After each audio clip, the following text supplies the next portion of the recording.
Let's call this meeting to order. Please stand for the Pledge of Allegiance. I pledge allegiance to the flag of the United States of America and to the republic for which it stands, one nation, under God, indivisible, with liberty and justice for all. And at this point in time, Haley, if you would please allow Tiffany to record. Roll call, please. Trustee Polly. Present. Trustee Lappin. Here. Clerk Palovich here. Treasurer Ellery Summers. Here. Trustee Kroll. Here. Trustee Reiner. Here. Supervisor Skibby. Present. Moving forward to the agenda, I do believe there is one additional. I thought we can't add things when it's a Oh, yeah. special meeting. Oh, no, you can't have, there's a full, Okay. every board member is present. We do have a full board. And it really just goes hand in hand with the fire department update, which would be a request by trustee Lappin. Little bunny foo-foo to start that discussion. So will this, So what do we want to call Well, it? Easter Bunny? we'll just put Easter under 2. The new 3 will be, we'll just put Easter for now. Is it number 4 or? We'll create, the current 3 will be the new 4. So we'll just splice it in there since it will be kind of concurrent with the overall arching theme of discussion. Are there any other corrections? Yes, look. Chief Robbins had sent an email asking that Matt McDonald's resume and certificates that we consider he's been interviewed, and he was requesting that it be placed on the agenda for today's meeting. Wouldn't that be fire department update / staffing? It could be. And I thought you replied by email to that. I did, but I said it couldn't be added, Okay. but it could be if we're adding Okay. this one. We So let's can't. add it. Okay. I think that- Was his whatever sent to us? or- Emailed to everyone on March 1st Okay. Tell I'm behind them. at 10:51 a.m. So. So is that going to be number 3 now? Well, if that's. Why wouldn't that just be under fire department Let's update and just do it staff? under fire. Okay, department that's what I update, thought. staffing. Yeah, That's what I thought That too. way. Okay. Are there any other additions, amendments, or corrections to the amended agenda?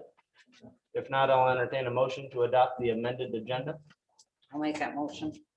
We have a motion on the table to support to move forward with the amended agenda. Any further discussion? All those in favor signify by saying aye. Aye. Aye. Opposed, the same. Agenda approved. This is the first opportunity for public comment. If you do have it anybody by Zoom has public comment, please scroll to the bottom of the bar under reactions. And once that is highlighted, please raise your hand if that way we can follow a sequence of comment.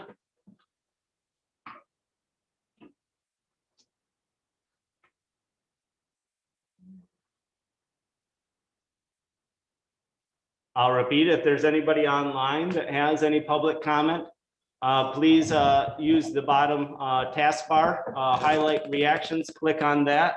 The option of raise your hand is at the bottom of that little window. Please click that so that we can address you individually for public comment.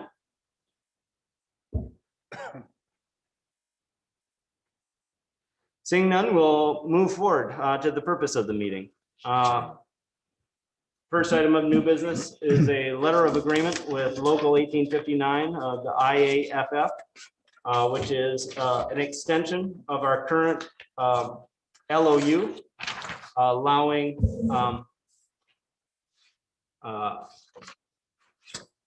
basically sets aside overtime on section 6, first right of refusal.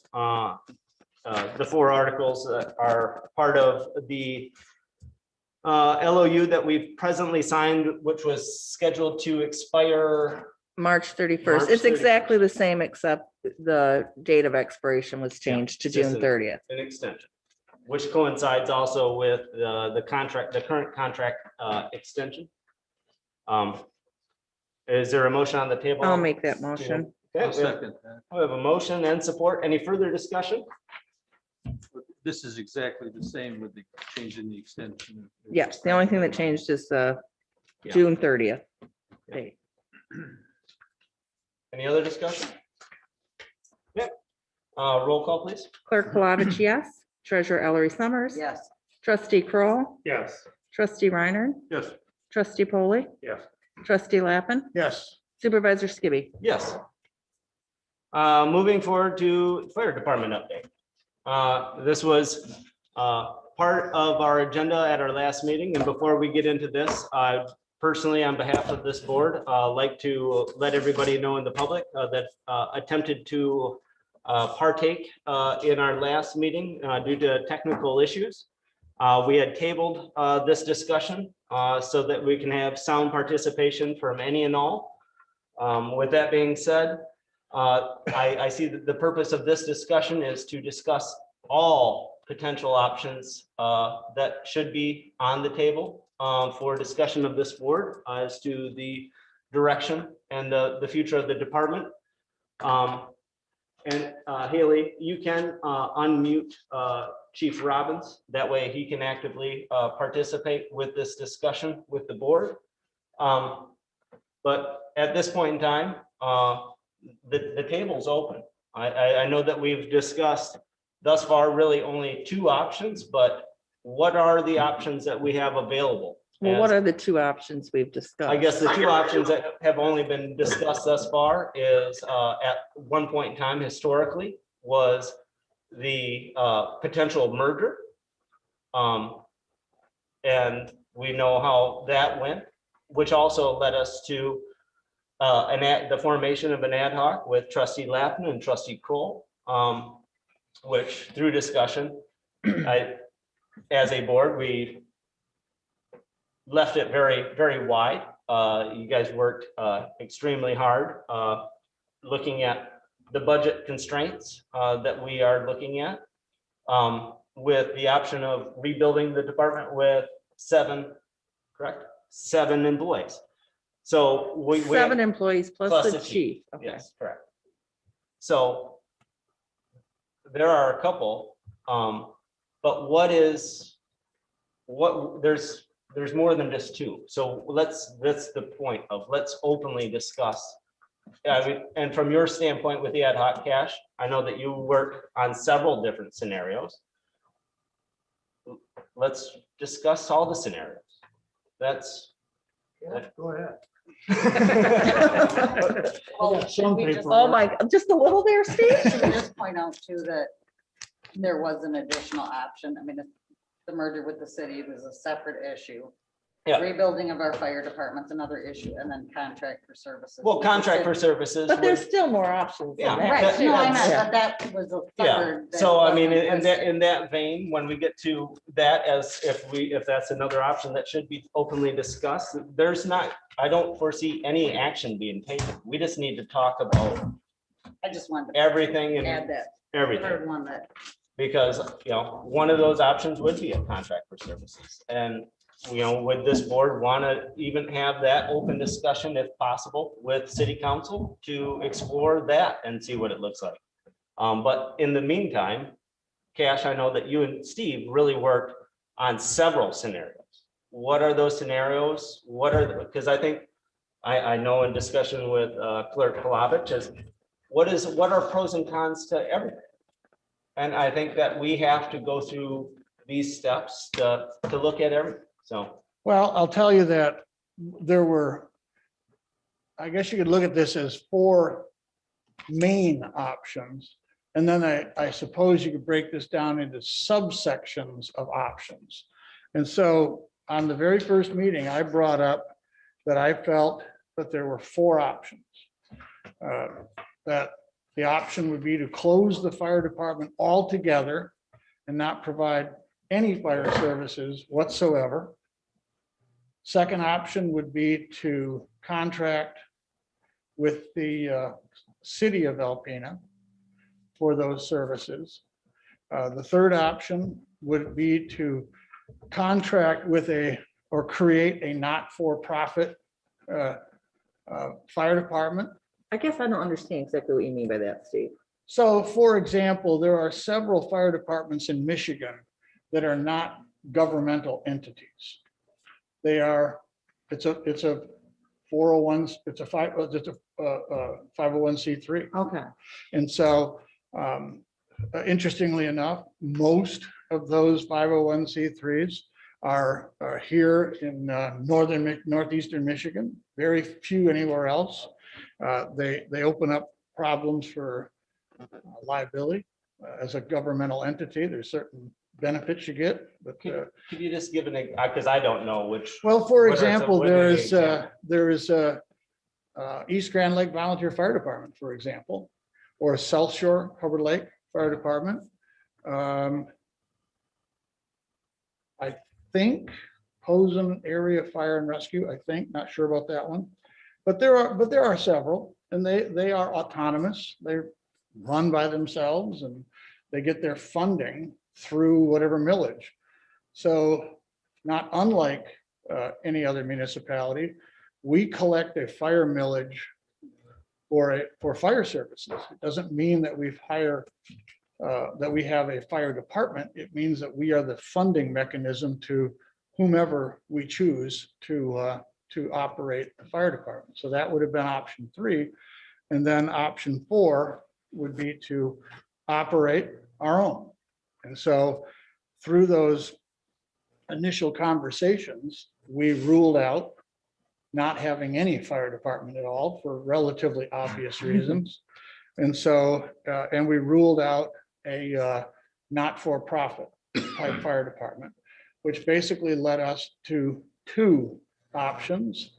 And clearly the option of the city operating a fire department was not very palatable to the general populace, and it wasn't very palatable to the committee. So we focused in on operating a fire department internally and going through the process of trying to find people. And so that's where we stood. Then within that matrix, we started to go, what is it that we need in a fire department?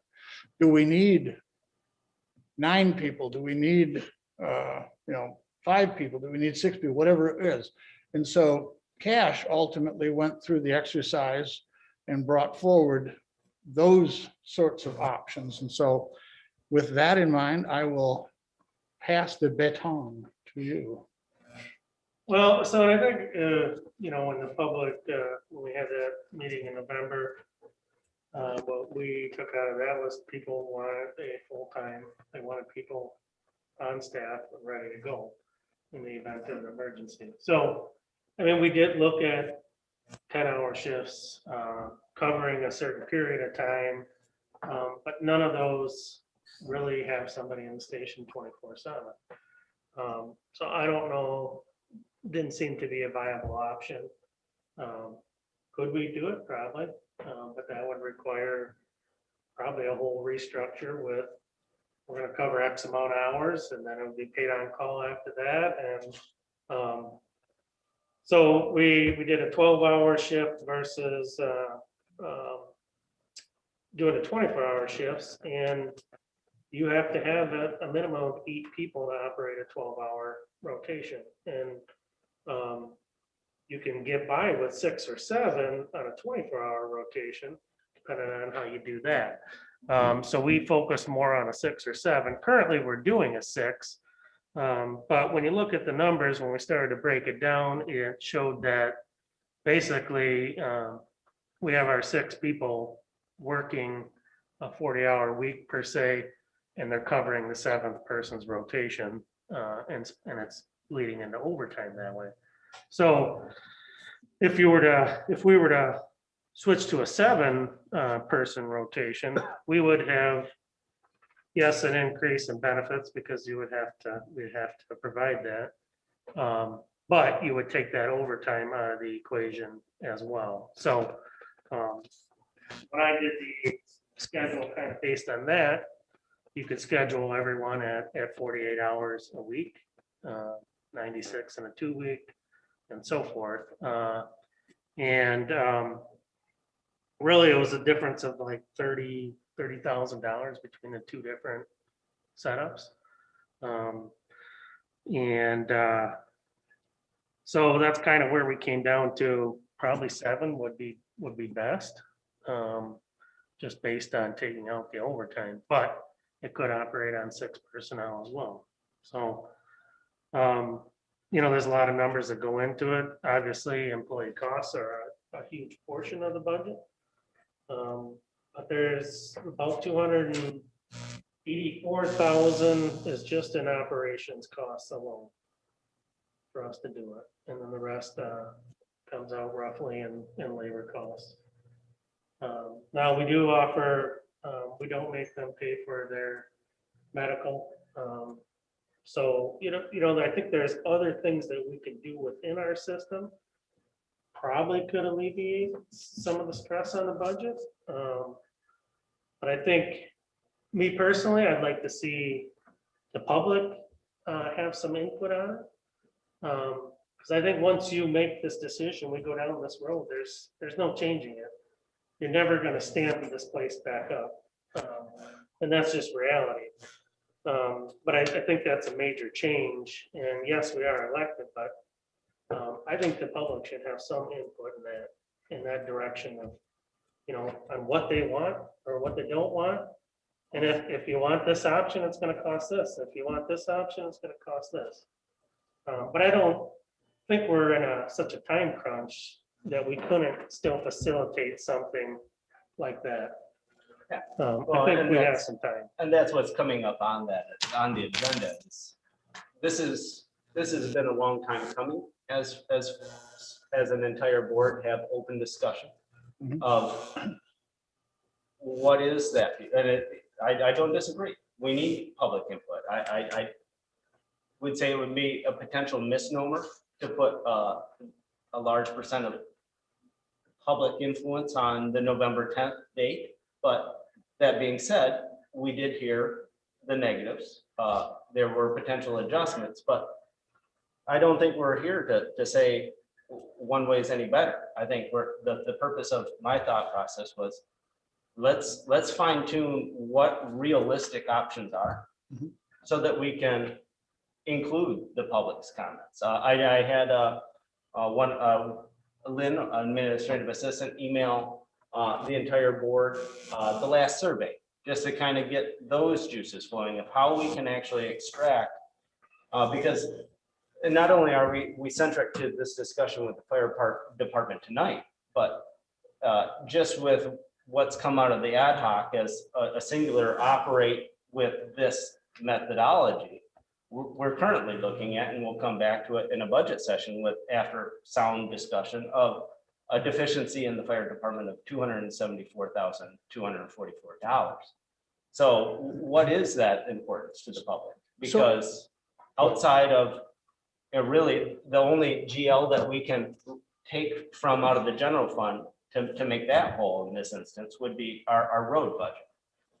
Because as you know, as difficult it was in the 8 or 9 week stretch as the ad hoc committee met, was only a reduction of $30,000 in that partial exercise. I know that there is fat on it, and we're acknowledging that. But how do we move forward? That's kind of my thought process. So a couple of other things before we go, so that you have a full picture of this. We know that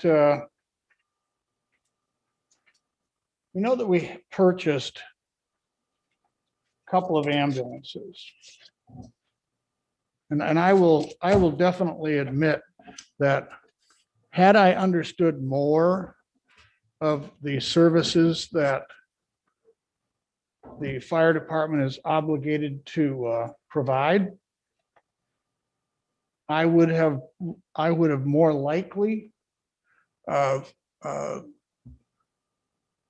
preferred to buy a Suburban or something like that, because we're going to provide medical first response as opposed to um, life support. We don't really have, except in extreme circumstances, the ability to transport people.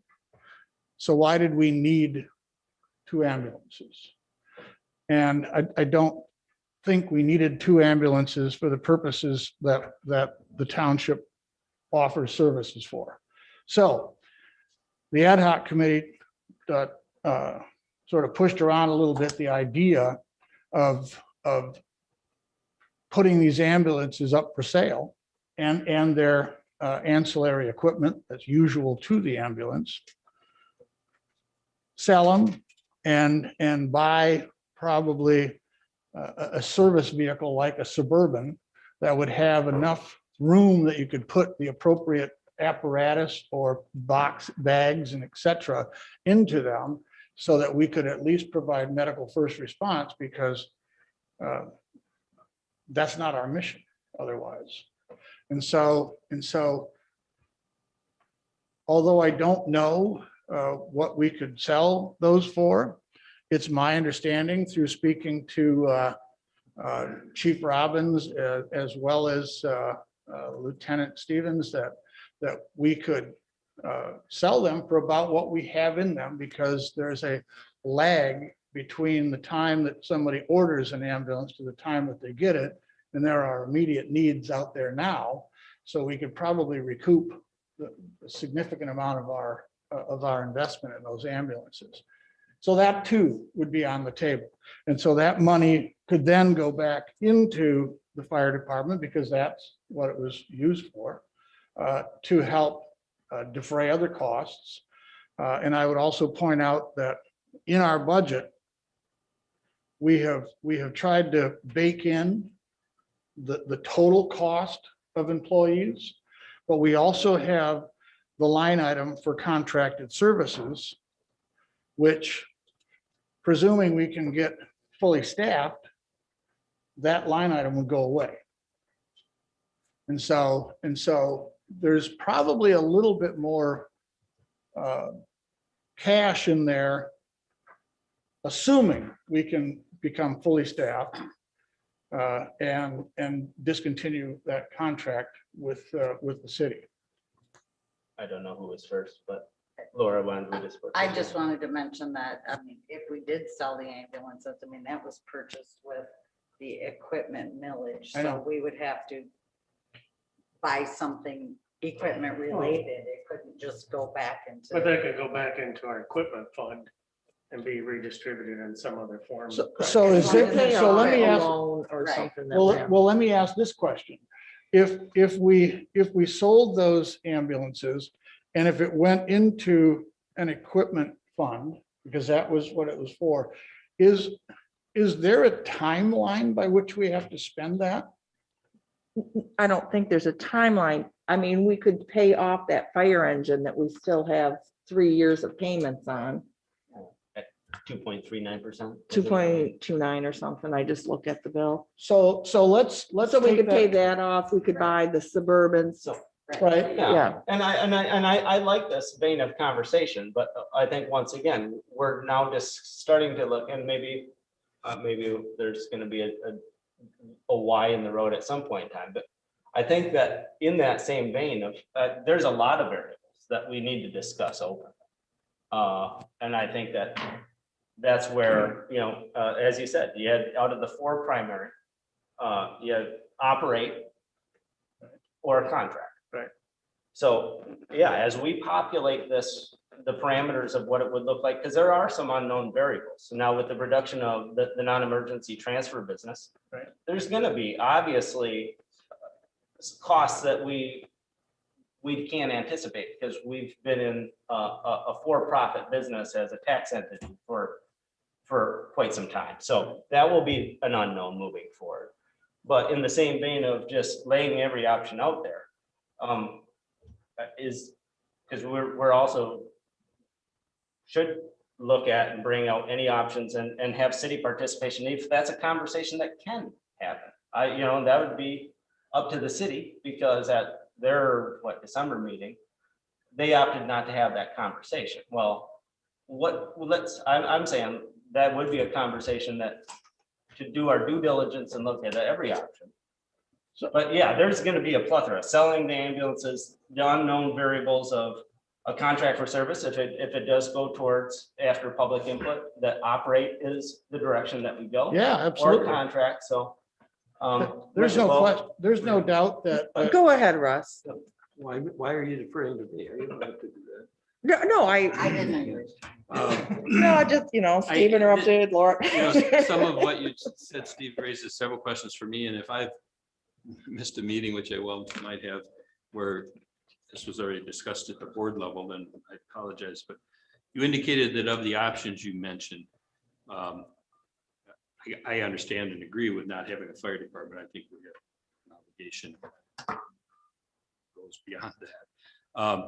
But just, and I don't want to get into this for long discussion on this, but creating a not-for-profit, can I assume that that was rejected because that would take longer than trying to reconstitute the fire department as it exists? well, it wouldn't be us It wouldn't be us, it would be creating. the firefighters. It would right?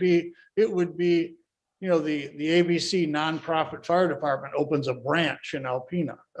So, Or the firefighters, I think this is the way East Grand Lake is, isn't it? Is that they're a nonprofit, and the firefighters set it up. right, yeah, well, I don't know its original origin. I've been working with that fire department for 30+ years, and it's always been like that.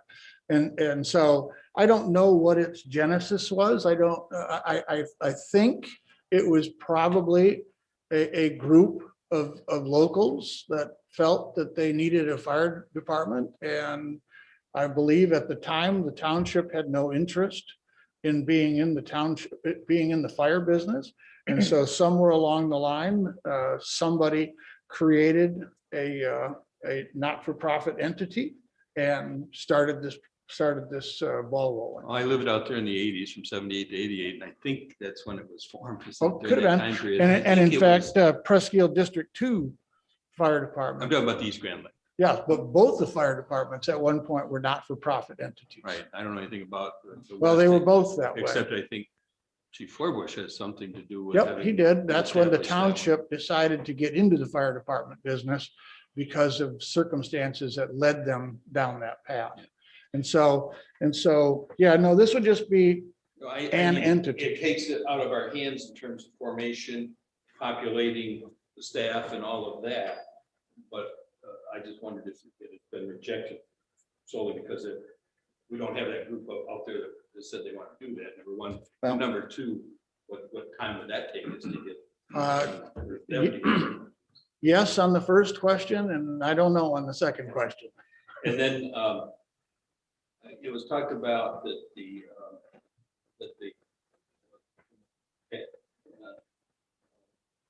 Scroll said that what happened in November kind of dissuaded us from relationship with the Alpena Fire Department, and you were talking merger, and is there a distinction and a difference between a merger and a contract for services?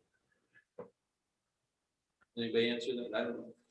I mean, I'm just throwing that question out. Yeah, I don't know. A contract for services, you mean, if it was a It's what we're contract? doing now. Yeah, under the same heading, my guess would be that there'd be, the contract for services would be certainly less loose than having the fire department operate it on behalf of the city. I think there'd be a lot more language involved. I think from my point of view, we then have partial contract control. In other words, we negotiate the contract, Right. and we're a merger or whatever, to that extent, we basically turned over. Yeah, and that. there was some also discussion that probably the one other way to look at things, and I don't know if this would be number 5 or just a spin-off of one of the 4, would be to create an authority, a fire authority. Obviously, you'd need the nod an approval of the city to no longer have a fire and ambulance service, but that would be, some authority that would operate that as a separate entity, separate governmental entity. Covering townships Yeah, and the city. and the city. Oh. Yeah. Yes, Michelle. What I just have to say, is that November meeting, I don't think that is a complete representation of the whole community. I think that was a very emotional group of people. Sure. I mean, I did have someone in my office today who said, you should have went with the city's where you needed to be, your timing stunk, but it's a good idea. So I don't really believe we can just say that November meeting is how the entire township population. There's a group of loud, emotional people that day. And we do have to take them into consideration too, but I don't think we can just say that's what the township wants. I still think we need to have more, as Yeah. Cash said, public input. Well, We and if talked I'm- about- yeah, Go ahead, Steve. No, it's one of trustees instead of but trustee Ryan. Well, and I was going to bring that up, is that having been at that meeting, but it was fairly new to me too, Mhm. is that, and not being on the board at that time, you're right, it was new news to everyone. And yet it felt like, wow, this has been in the works for a while, and I wish I'd have known about it, because I could have thought about it a little longer, before we had the Exactly. meeting. I agree with you, Michelle. I don't think that was necessarily representative of the majority of our population. I've looked at things in the newspaper, I've looked at other reports, and obviously our charge is and has been from the media as well. This requires careful consideration, but not just by us, but by the public as well. The one point I disagreed with on, and it came up earlier, is I think we're elected to make a good decision here. I don't necessarily think that, this is important, and I want to hear public input, don't misunderstand me. But I think ultimately we have to take the responsibility to make a decision. We're elected to do that. And we're just a representative government. So I think it's a very rare thing. I think town halls and listening to people is a good thing and important, and we should do that. But having a vote of the population or trying to take a straw poll or something, that might help inform us, but it isn't necessarily how we should make the decision. I I think agree with ultimately it's you. our responsibility. And the final point I wanted to make is, in addition, and I don't know whether this was considered, but continue. Oh, I thought that was my hearing aid and I don't know what. But anyway, the final point I wanted to make, Mr. Supervisor, is that there's more considerations for me in reformulating and what the committee narrowed it down to. So I'm glad that we're having an opportunity, all of us, to talk about options, because I think that we have to consider longer term. I mean, the bulk of our cost here is budgeted by the committee, who did a great job in getting us to the point where we can talk about this. Is labor and benefits. And one of the questions I have is that, are we even at that, with that budget, are we even considering the benefits and the rates of pay at a competitive rate? Because if we aren't, we're fooling ourselves that we're going to be able to recompose this department if we don't have enough money in the budget to pay competitive rates with a pay scale that once people get in place and then they work their way up the pay scale, there's a place where they can go. But we have to budget at the top end of that pay scale. We can't budget at the bottom end of that pay scale. So and not because everybody's going to be at the top end, but the point is, we've got a plan that's where they'll be someday. And if we get to a pay rate that's appropriate, instead of, and this is my terminology, and I apologize if it offends anyone, but I don't want us to be the farm team for another higher paid ambulance service or fire department service, excuse me. I want us to be able to get to the point where we have paramedics, and I want us to get to the point where we have serving our community. And I want us to get to the point where we're paying at such a competitive rate that people are willing to stay here and look for advancement within our department as opposed to elsewhere.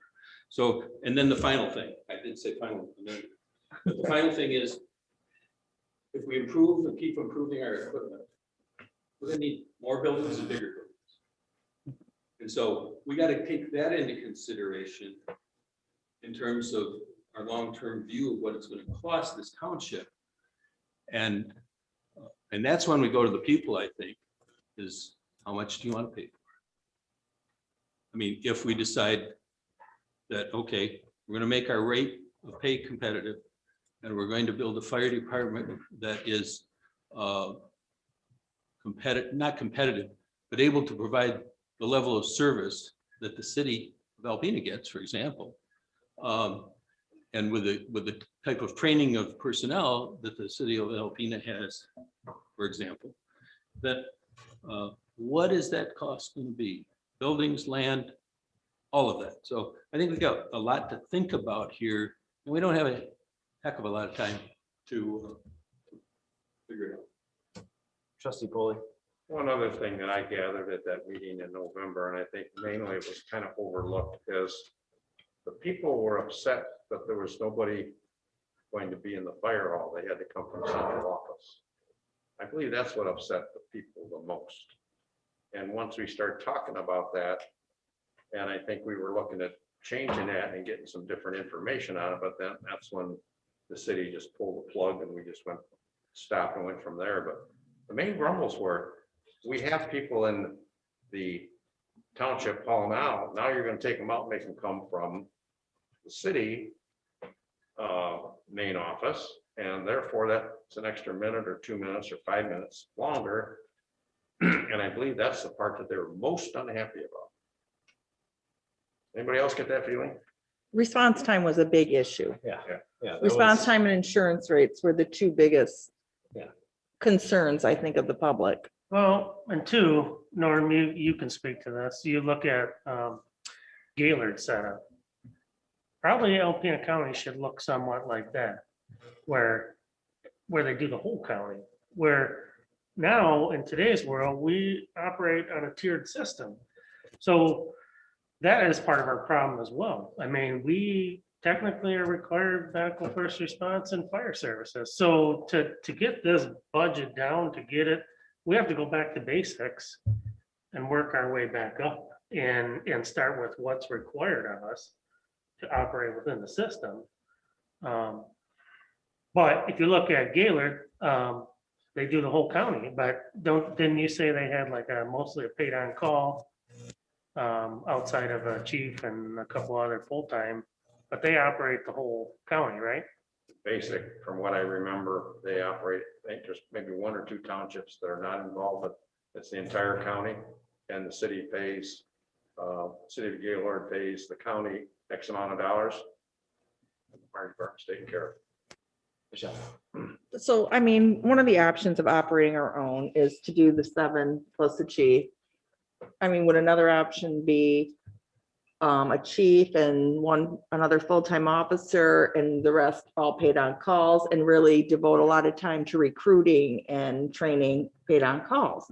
Would that affect insurance rates? That's the problem with the ISO, which is the Insurance Services Office. They will take the information that they have as of a particular date and time, and they will analyze that over a course of a year. And then they will come back in a year and see where you stand today as compared to a year ago.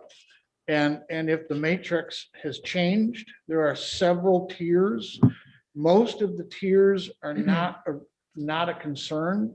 We have 911, we have water, we have equipment, we have all of these essential things.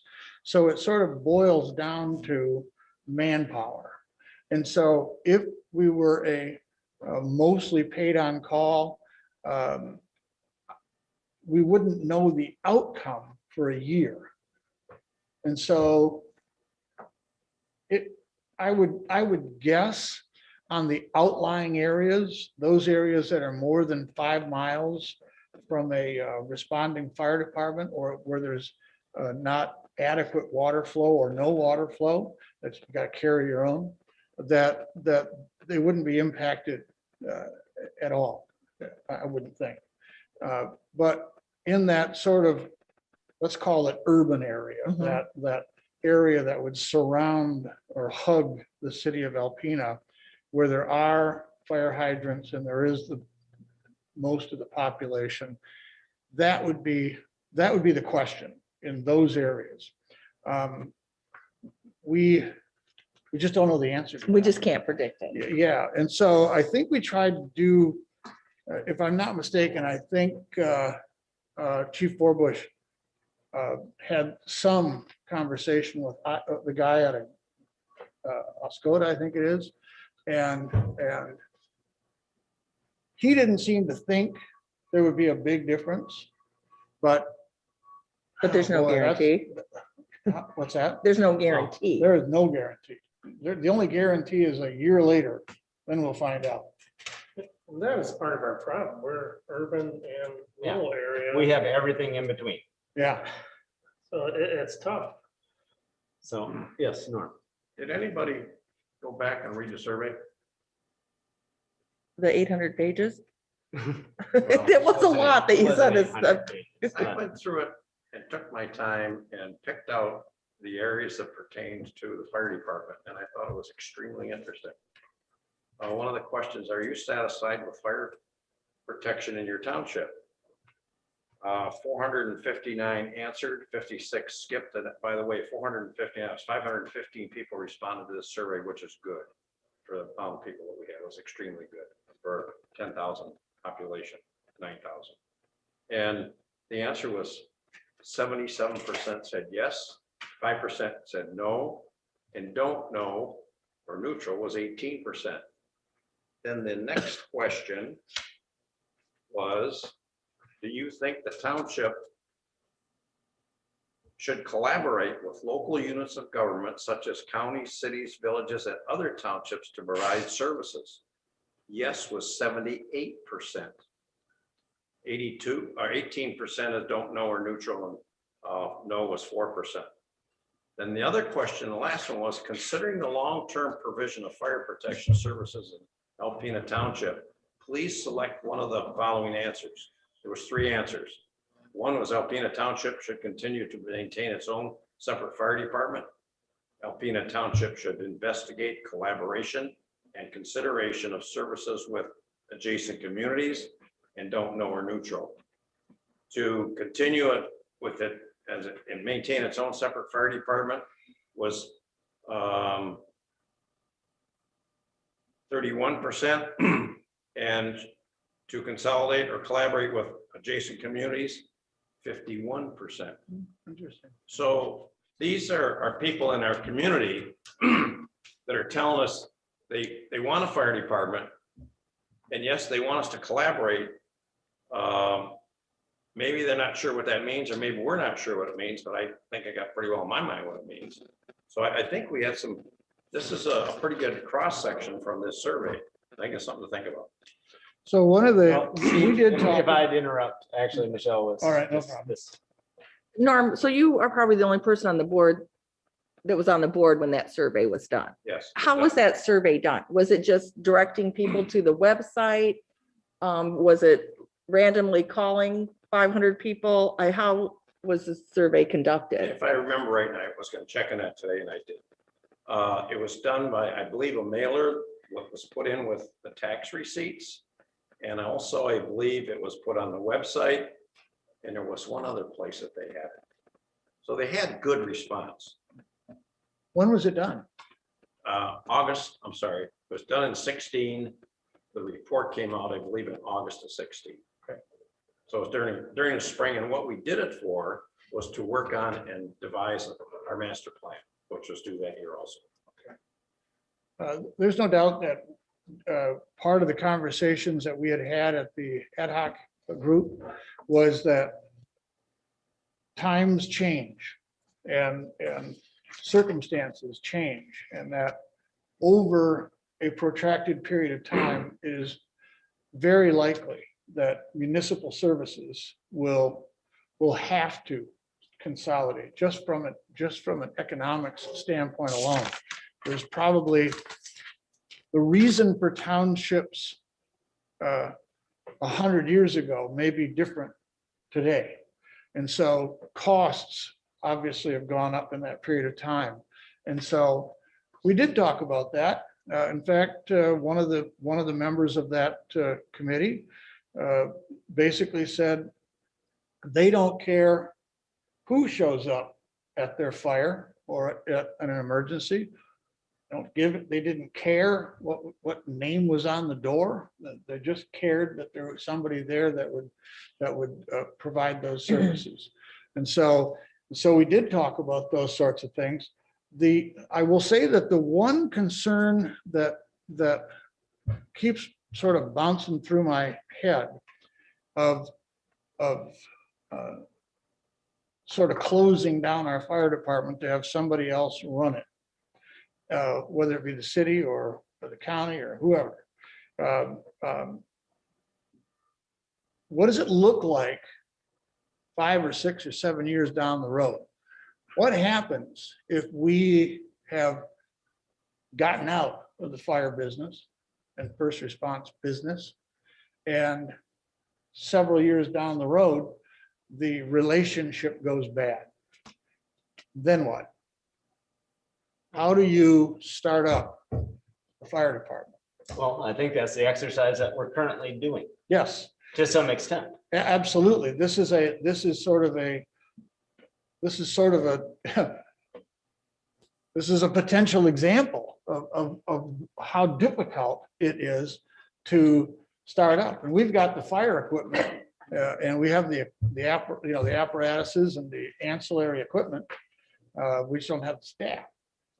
And so yeah, we're kind of seeing it. Michelle. I think if what we're doing now is, yes, we're trying to rebuild the fire department. If we contracted it out for services and it went bad in 10 years, I think it's going to be a harder job trying to rebuild it in 10 years than even we're having right now. No question. It's all going to be almost impossible in 10 years. No,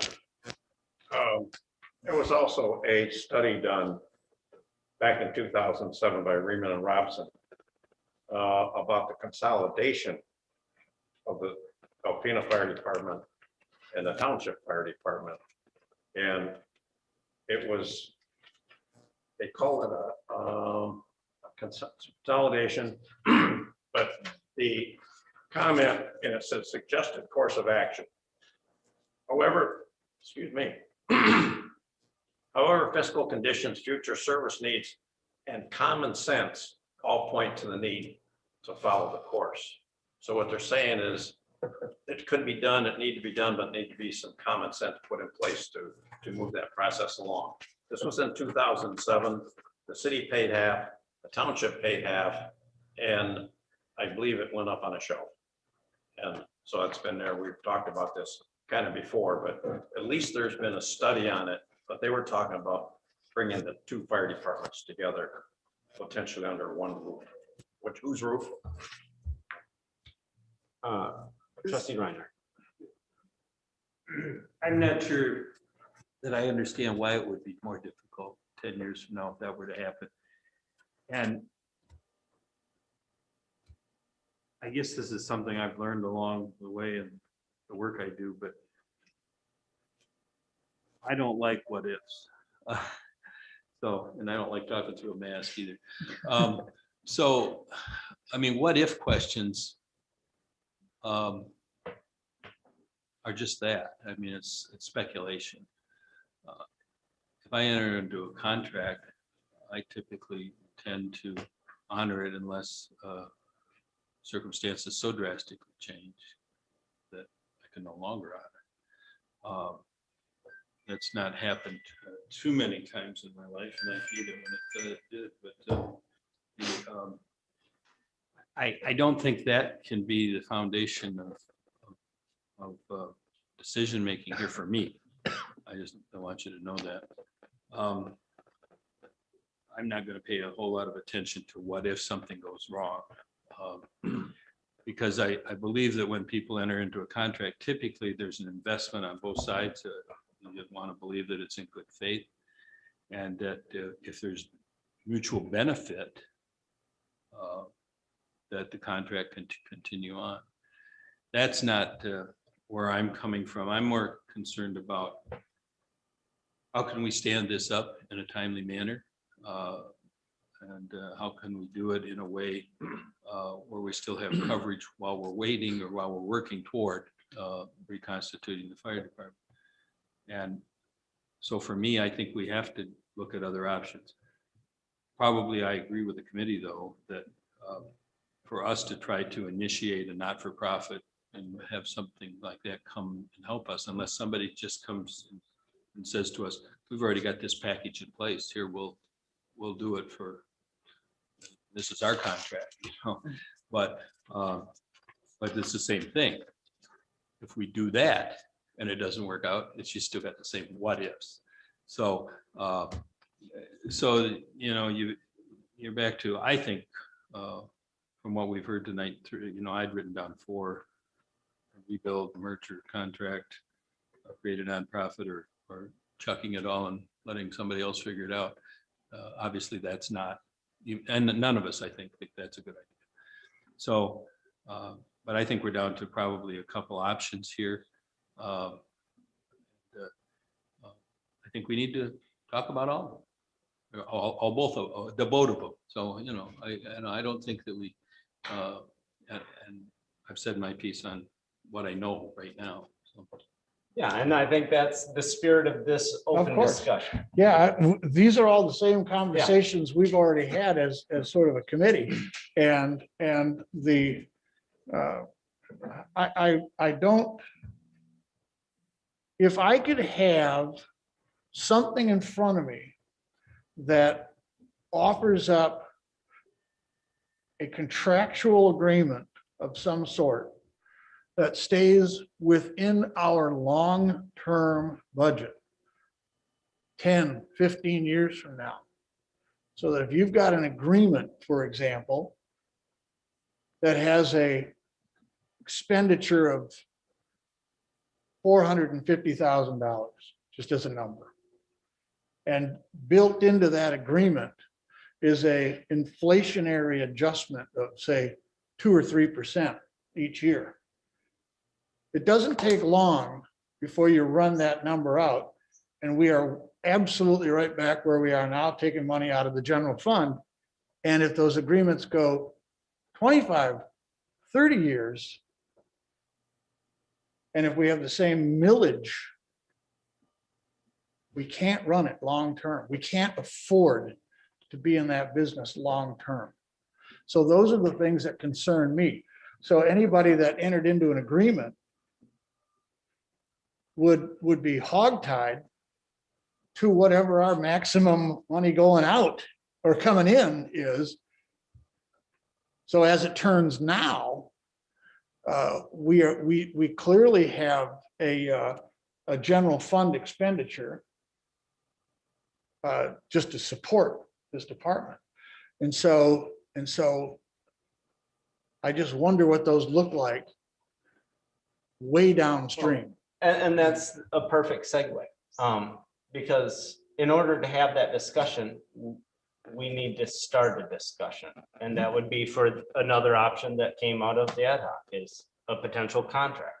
If we don't know and have that discussion with the other side, that being the city in this manner, we won't have those answers because we'll be stuck in wallowing through the what ifs and well, this and that. But should we not at least have that conversation equal to the formation, reformation, and operation of a current department? Well, obviously, as a board of trustees, we have to do what we believe to be in the best interest of our constituents. Yeah.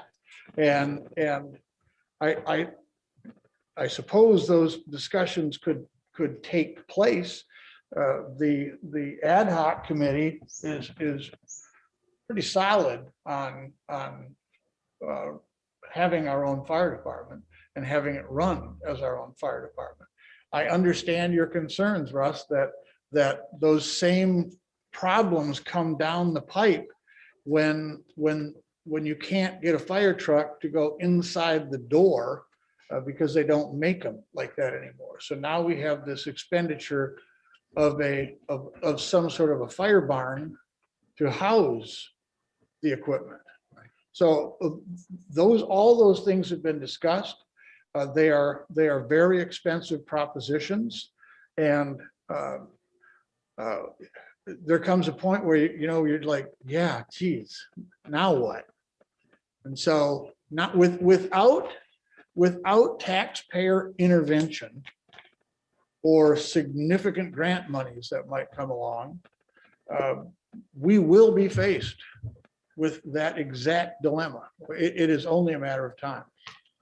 And that was gonna be my point back, was that you're assuming a cost increase, 2%, 3% a year, whatever it might be, or that taken into consideration at the end of a term of a contract, perhaps. Okay, we do it for a flat fee for X number of years, and then, well, we got to anticipate then those increases at the end of that term. Right. Well, however it would be performed. But you're assuming a stagnant income with an increasing cost. Nothing can be run like that. Your business can't, my business can't, nothing can be run like that.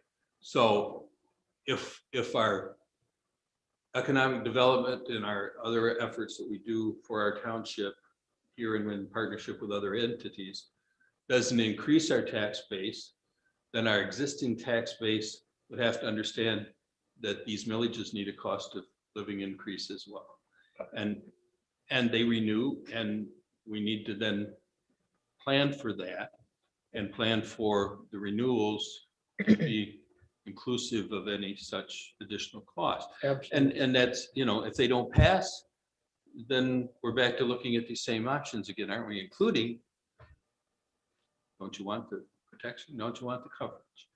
And because in that event, if a millage isn't renewed, because people think, they're going to think of one of two things. Service isn't good enough, or I don't want to pay that much more.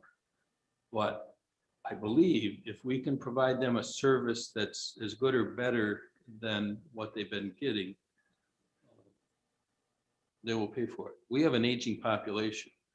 For us to have a model that includes a whole bunch of paid on call, as I think Michelle mentioned earlier, or and a couple of officers, I'm not sure we can staff it, because most of the people are almost my age. Well, that survey so- certainly was eye-opening to me. I didn't realize that was done in 2016, but the average age in Alpena Township, geez, 72, is it that high? I believe so. So I'm above average then. Okay. But Wow. It's yeah, there's a couple 29-year-olds in the room, but other than that, we're all on the I'm not getting to that point. I'm averaging now. And I'm glad that we're having this conversation, because the only thing that the common denominator, no matter which way we go, and I'm speaking, I believe, probably, I don't think anybody would disagree, is that what comes first as an outcome of any of this discussion and a direction forward is that we're providing our citizens the best service that we can. And now, what are the constraints that we face in the realities of trying to provide said service? Yeah, right now we have 8 years remaining on our operation millage at 1.5 mil.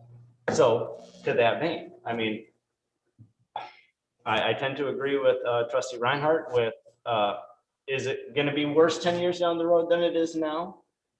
That falls back on, could be, maybe it's not. I mean, the parameters change and the hiring process, we know right now, and that was one of the precursors that started this conversation to begin with, was a staffing shortage. And we knew that how hard it was to staff appropriately. We knew that coming into this discussion. So in order from, I guess from my standpoint, in order to get ready to have town halls and to really discuss all options, we need to have. Wasn't me. Oh, that's odd. You're Bruce. But anyways, yeah, kind of scared me. From my standpoint, we at least have to have a conversation of what those what ifs would look like on a contractual aspect. Just have that conversation. Because that's, thus far, we've been centric to one of the two options. Good, better, and different. And we're doing our due diligence to get to a point where we can provide a good service to our community. But is it also a disservice if we're putting the blinders back on and only looking at half of the equation without having open discussion of everything on the table? Trustee Cole. So I would say if there is another entity out there with a proposal, there's nothing that prevents them from presenting it to us. Step out of the shadows and put the sunlight on it. Bring it to our board and let us look at it. Well, and But in the same vein, I think the public, there needs to be an education portion to this to say, this is what it is, this is what it is here, this is what our restraints are or not. You know what I mean? You can't just look at it in one vein that way either. Yeah. So I think unfortunately, there's a lot of people that are misinformed as to how the system operates and what's required and to those aspects. So, but there's nothing that prevents any unit that wants to come here and present us with something. There's nothing that prevents that. Bring it out of the shadows and put it in the daylight. well, yes, Michelle, I. And I agree with Cash. I think we need to educate. I mean, I want the different options. I want to see the pros and cons and costs of each option. So we can make educated decisions and not emotional ones and do what's best for the long term of the township, not just what's financially sound at this moment. We have to think, like Steve said, into the future. So I don't think we're ready to make any decisions. I think we need to do a lot of homework and education yet. But we need to continue to operate. We So need to continue to operate a fire If department, somebody's so we got have to another keep. option, bring it then, because Well- we can't sit on Yeah. our tails and not operate a fire department. We're Well- obligated to do that. And I 1000% agree with this whole conversation. But I also feel that behooves us, since we're in this position, to have that conversation. And if it's a tip of the hat, if we need to entertain a motion so that I simply draft a quick letter to Mayor Walagore to see if city council will entertain conversations in the public. And then we can actually have those conversations as in concurrent with operation.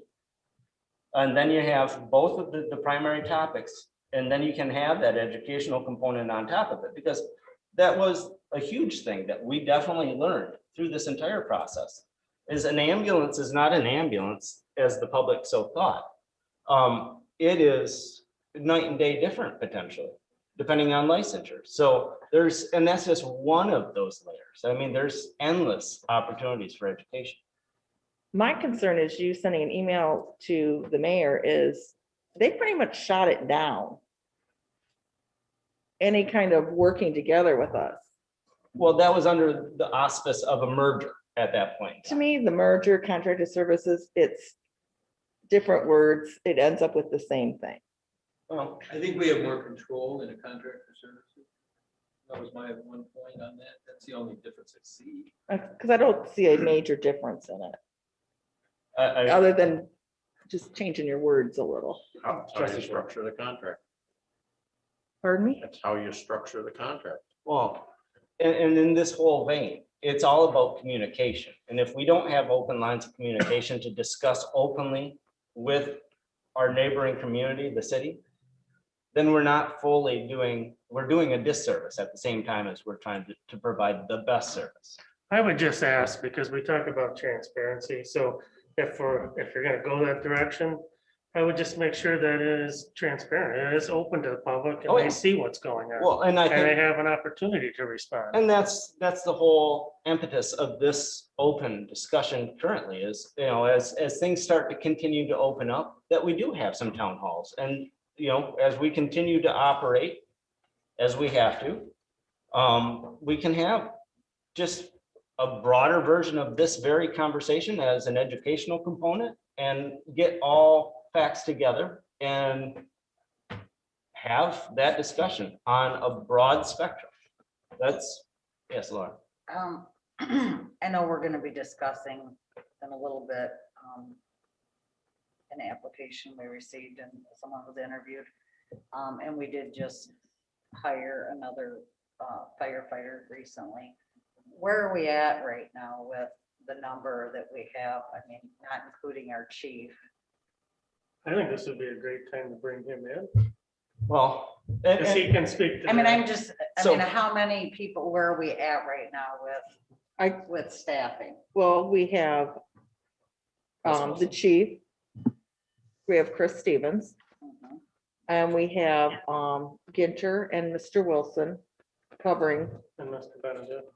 and Mr. Benedict has started. Luke turned in his new hire paperwork. I'm just waiting for his physical results. And I don't know if the chief did the agility test yet. Chief, Yes. you've conducted the agility test? Yeah, we completed that this afternoon. Okay, Thank you very much, sir. so we're just waiting for the final paperwork to come in for him. So, but before we do go down that path, just, and because I do agree, because we could probably openly talk about every scenario until the cows do come home. Is it, I guess, would it need a motion, or is it the wish of the board just to see if a conversation can be had as to a contract? I'll make a motion to authorize And I'll send it to Whomever everybody. I mean, we authorize you and anybody else you want to be part of it to have a discussion with the city or and any other entity that might come forward with the option for a contract with another entity besides the city. That's Is that for fire services? Fire and first response. Yeah. And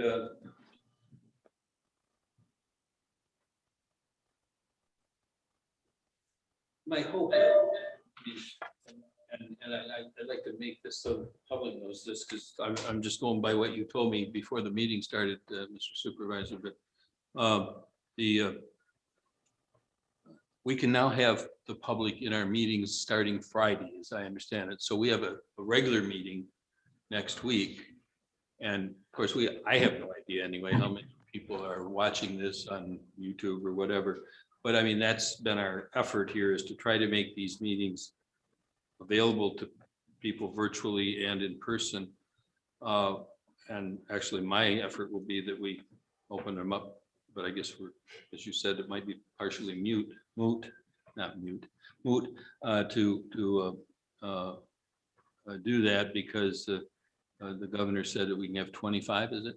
yeah, 25 would be the capacity beginning March 5th as her amended executive order. And hopefully shortly thereafter, we may see, as I think that she's basing some of it upon vaccination percentage statewide. Well, and I will tell you that sticks in my craw that if 40 people show up, that we can't let them in, because I would probably make a motion at that time to let them in anyway, but but that's just me. That's my. Well, my that theory. is a backside of the caveat of the Open Meetings Act. Even in the closed, outside of closed session, if somebody does want to partake in the meeting, we have no authority to turn them away from an open meeting. And nor does some of the authorities that have been doing it. But in any event, that's my statement for the I night, agree. and I'll shut up because I'll probably get emails. There's on already that a one. motion on the What- table, and we have a motion on the table. It's been We have support. support. And yes. Repeat the motion, please. Yes, would you please clarify the motion?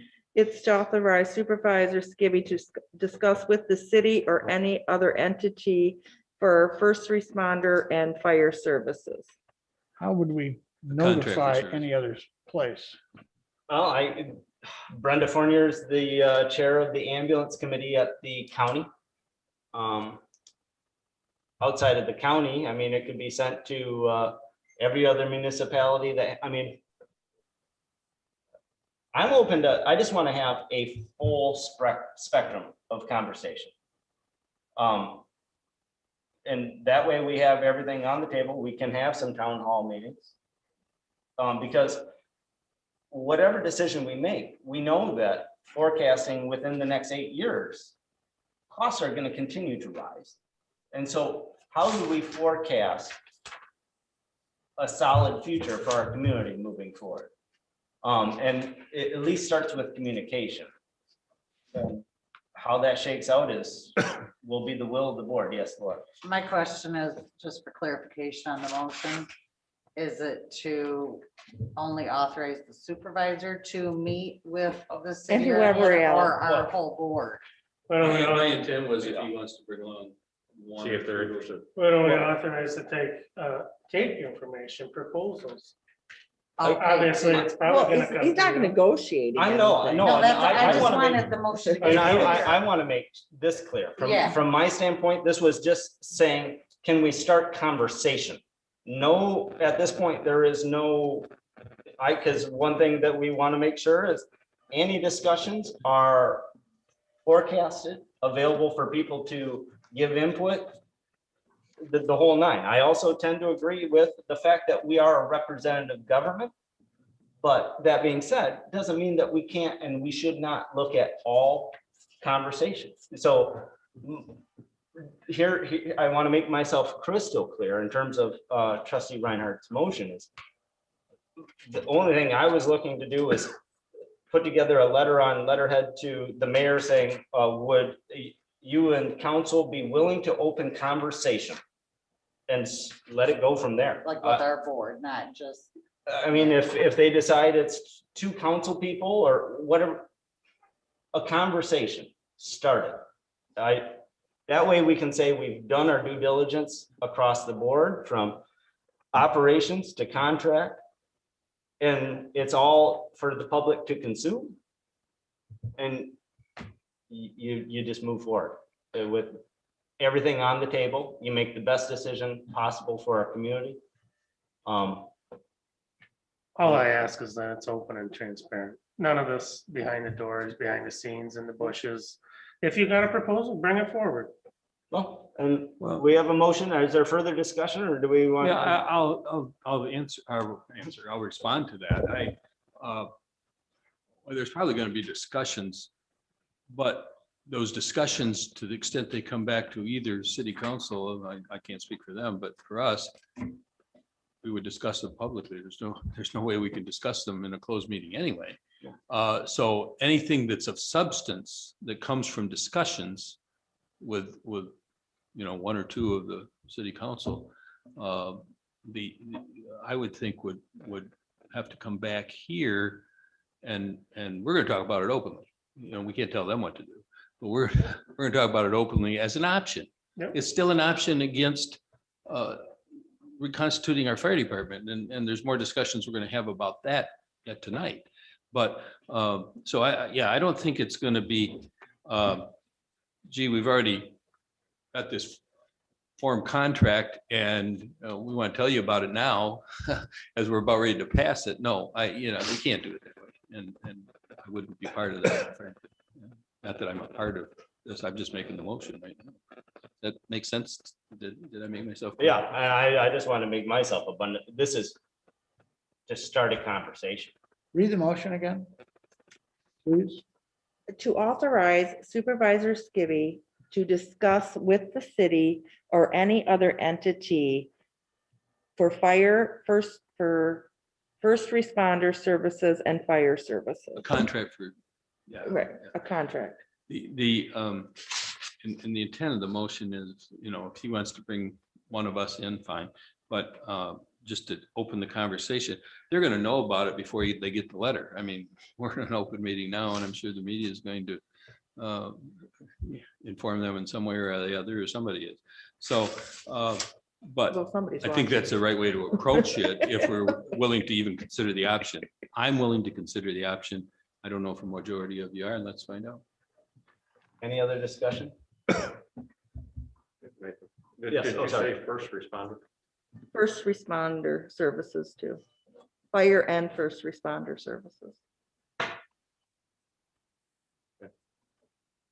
Should that be medical first response? Do you want I it to mean, say And to. I'm fine with that. Yeah. I'll add medical. Yeah.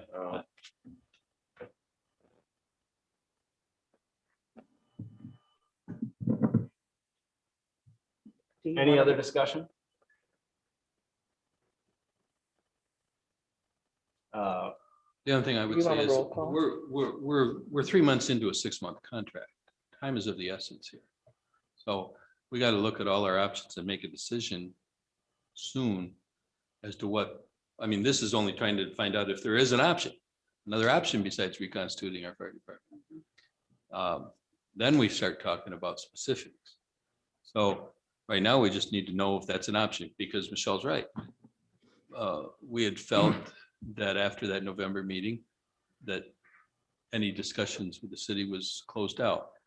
I'm of the belief that maybe there's more talk to be had about a contract as opposed to a merger.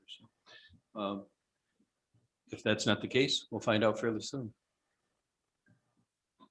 Any other discussion? The only thing I'd like to say, just because we did talk very specific about you sending a letter. And I, you know what I mean? And that way it's documented, it's in writing, you know what I mean? That you sent a letter on this date to And so-and-so, and then we get a response. from That's them. right. So do we want in the motion to say Oh, a send letter? Because it says I think to so. discuss with city. Okay with I'm open to whatever. I just want to Send a have letter. a discussion. I send a I letter. mean, what, and I can also, I can draft a quick little letter and have Haley disperse it to the board. That way everybody knows it's just, I see it as a soft opening to say, would you and this council be willing to have a conversation? There's no other intent other than is conversation an option at this point. I don't think we all need to see it. I mean, I think. I'll do whatever, like I said. And to I me, don't that's want pretty anything to be- generic, Yeah, as I long think as you're not it's- like putting details of something you I want. or don't think we were at that point. of Right, meeting. I so would it's say just- Send a So- letter. I mean, they might come back and say, no, we don't want to Well, talk to you. Then we know that at least we've done our due diligence on that front and we focus on their tasks. Yes, please. Roll call. Treasurer Ellery Summers, Yes. trustee Kroll, No. trustee Reiner, Yes. trustee Polly, Yes. trustee Lappin, No, clerk Plavich, no. Supervisor Skibby. Yes. So I will put together a letter just asking if there's conversation to be had. No more, no less. We'll get a response and we go from there. Moving forward. Can I? Yes, oh, Because yes. I was gonna bring it up and then we switched into that. Okay, sorry. When I was asking about, because we had to finish that part up. But we were gonna ask the chief about are we good on staffing right now? Are we still looking for people? I mean, we have Chief Robbins, Christopher Stevens. Yeah, I mean, we have Luke. I think we need to talk to the chief. Yeah. Oh, yeah. But that's just, I kind of wanted to touch on that, just to find out where we're at with people. Are we still looking for people? Chief Robbins. Yeah, we're still looking, just, if you guys got a copy, of the, monthly totals, there's a current staffing levels graph down there, and the current one is myself, at one full-time officer, which would be, Chris, for a total of 2 full-time. Then we have 2, part-time firefighter EMTs, which would be Mr. Wilson and Ginter, which are helping fill in shifts right now on 24s. As far as the paid on calls, we have 4 firefighter EMTs, 3 firefighter MFRs, 2 people that are fire only on call, and 3 that are EMS only. There are also 2 that we currently have in the academy. That gives us a total paid on call staff of 14 people and a total staff of 16.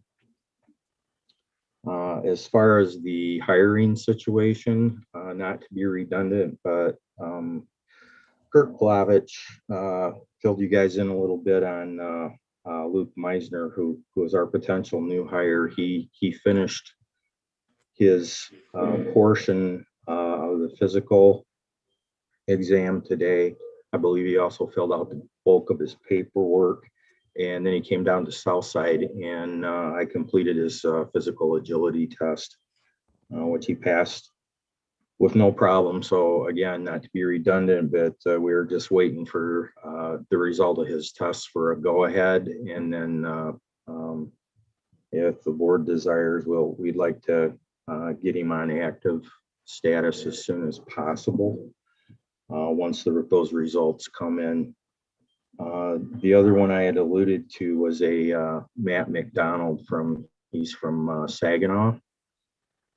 He was offered contingently at the same time that Luke was. The problem we ran into there, I think if anybody's wondering, is he happens to be a Canadian citizen, so there's a visa question that he wanted to track down, and that's why he lagged behind any paperwork with Luke. But in lieu of finding anything negative as far as his status, his visa status, and being able to work for us, and the fact that he has indicated that he's very interested in continuing the employment process with us. My recommendation to the board would, if it would behoove us if to have somebody motion for him to move along, and then that would get us the 2 more. I'd follow that up with, we still have approximately 8 active applications from the first batch, and I've received 3 more inquiries on employment since we put the word out to the local academies and colleges that have fire science programs. Again, my suggestion or recommendation would be is that whether it be the personnel committee together with me, or the personnel committee, or myself, or however you want to continue, that we at least do some further initial interviews with the people that are still interested in pursuing employment with us. So as I heard earlier, time is of the essence. And I'd like to continue to move along with them. I think these 2 will be good hires, and I'm very happy that we're at least that far with them. Right now, it's encouraging. Looking forward to getting them on the department and getting them trained up and broke in. So are there any other questions along that line? Yes, Clerk Fleck. I just had a quick question about Luke. When he was in today, I didn't ask him, does he still need, like, once we get the final results and tell him, yay, we're ready to go ahead, does he still need to give 2 weeks notice? No, he doesn't. Okay, so, He said his situation. Yeah, I'm sorry, I didn't mean to cut you off. no, that's okay. His situation as of today is he said that as soon as we give him the word and get any type of schedule worked up for him, he'd be happy to start. Okay. He's out of his obligation with a previous employer in anticipation of taking the job with us. So he no longer needs the 2 weeks. Okay, and I will let you know as soon as I hear back. Okay. Yep. Very good. Yes, Proceed. And Chief, I was looking at Matt's there and it's good, but how long would it take in both cases? How long does it take to get them up to the point where they can handle, that you can trust them with equipment and working a fire and those kinds of things, whatever it takes.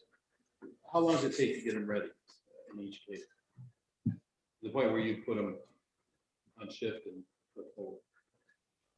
Yeah, well, good question and fair, because if people have been paying attention, we aren't necessarily bringing them into a officer position right away, like we have done in the past.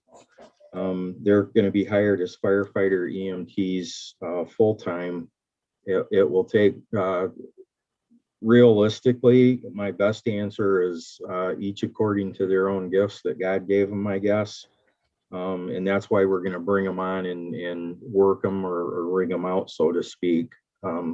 Everybody has their own gifts, and it's going to be a matter of how quick they catch on with learning the area and how proficient they are with learning our system and the operation of the trucks and how we establish incident command, so on and so forth. But I'm guessing a month and a half to 2 months before I get a really good feel of how solid they are and if they're ready for that.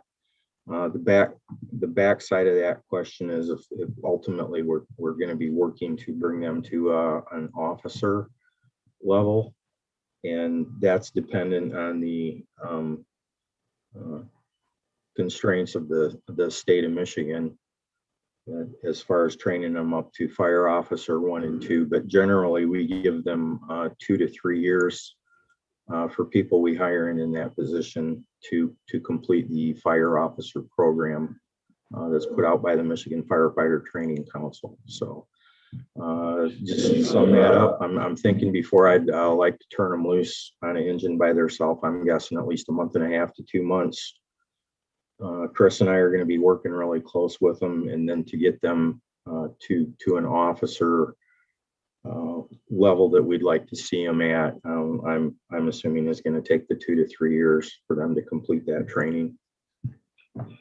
When you say officer, then is that command authority type position? Like lieutenant, captain position? I'm sorry, Russ, I'm having trouble hearing you. Guess I'm not talking to the microphone, I'm talking to the screen. Oh, there you go. Yeah. Thank you. So is that then a command authority when they get to officer position? Is that then a lieutenant or a captain rank and then command authority at a scene? Yes. Could they be incident commanders at that point?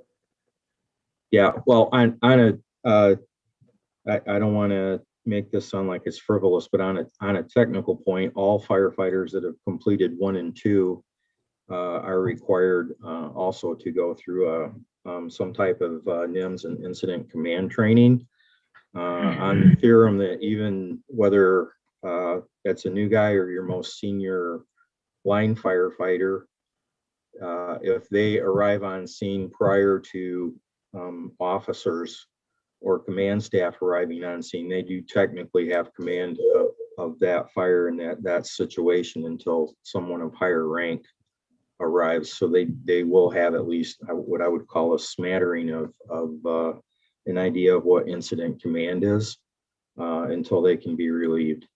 And my best example there is if you got a guy that's like 10 years on the truck, but he's not an officer. If he were to be the first on scene with his crew, he technically would be the incident commander until a station captain, a shift commander, battalion chief, etc. Someone else showed up on scene and relieved him of that. So that raises a couple more questions. So it's possible that a full-time firefighter showing up at a scene with possibly more experienced paid on call would be in command even in the firefighter level after 2 or 3 months on the job. Right, and then my explanation for that is that I would throw that back to that would explain to you guys why the impetus behind us hiring officers or people in an officer position, so that it would be easier for responding paid on calls and other people to immediately recognize when they come on scene who is in command, and who to go to with questions. Trustee Palovich. I'm a clerk. No, I'm. I'm- 3 times you gotta type. Just Clerk Palovich. what we discussed today, Chief, when Nathan, you and I met about officers, you had talked about setting up like a schedule, that a criteria that you'd have to meet to become a lieutenant, a criteria to be a captain, maybe a test. I just wanted the other board members to know that that was something we had discussed today, that it's just not going to be, oh, you're a captain because you've worked here so many years, or you're a lieutenant because you're next on the list. There's going to be criteria that you have to meet. Right. to become an officer. In the past, as I know we uttered one of Nate's favorite phrases several times earlier today, which was past practice. But in the past, in this department in particularly, it's long been that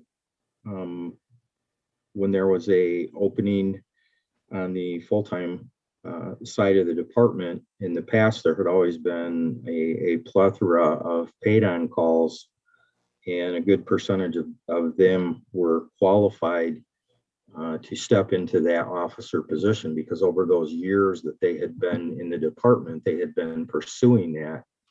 I would say but I mean, as a whole across the nation, the fire service is kind of experiencing a shortage of seasoned, qualified people that can just step into those positions, and we're certainly not an exception. And then just so the rest of you know, part of what we were discussing earlier was, in the past, somebody, we generally just hired them in and gave them the leeway to be in a command position and train up to it. And we are, we're not the only one, but we're one of few remaining combination departments across the land, which is where you have an aspect of both full-time and paid on calls. So we usually enjoyed that as a precursor to the hiring, but if we're in a position now where we don't have that luxury, and as we've turned to hiring from outside, which are I don't want it to be a negative connotation, but actually hiring people that we just don't know, as opposed to people that we've been working with on the department for years. So one of the things we talked about was perhaps streamlining more in line with larger departments, more efficient departments, and setting specific criteria for becoming an officer, such as time in service, certifications that they have, up to and including officer, and whether we have to look at sending them down the road and then actually maybe establishing a testing process. I don't know if a lot of people know right now, but some of the conversation that's went back and forth about how you promote and why and so on and so forth is the irony is there really was no system other than that when an opening occurred on the department, the next senior person stepped up into that slot. And again, we've moved away from that now, where things like, maybe you should be a line firefighter for 2 to 5 years before you're eligible to test for lieutenant. And that's certainly, that works on larger departments. I'm not sure if that would cure our problem, because now, you're looking at somebody to work frontline here in a more or less a command position with no rank for that amount of time. But it certainly would behoove us to look into the possibility of structuring a little bit different so people have very defined steps to move toward that officer position. Any questions? Chief Robbins? I guess I have are we moving ahead with, I think we're still on fire department We're updates. just I on think. fire department update right now. well, we, this. He did ask for. Yeah, He he did did. Well, recommend. There was a recommendation of moving forward with hiring Matt McDonald. I guess my thought is, and not that it's a negative, I think I just have some questions that still need some answers because of the complexity with his schedule, his placement, and his visa percentage potential. I guess I'm of the mindset of, we have a meeting on the 9th. If we could sit down with chief for a personnel, because there's some questions I would like to ask that probably aren't best suited for an open meeting about Mr. McDonald, to maybe send this to personnel to have it on the agenda for our 9th meeting. Can we, what if I was to make a motion that we make an offer contingent upon the background process. The visa and that status. He meets all the criteria, and that we continue the hiring process as well. So you are Okay. making that I'll make motion. that motion. I'll support. Moved and supported. Any further discussion? Then with that background check, Would include pre-employment, yeah. Physical, things like drug that, screening. contingent upon all Your pre-employment. citizenship, your ability to work long-term Yes. for our township. And now he's not working full-time as a firefighter now, never has, correct?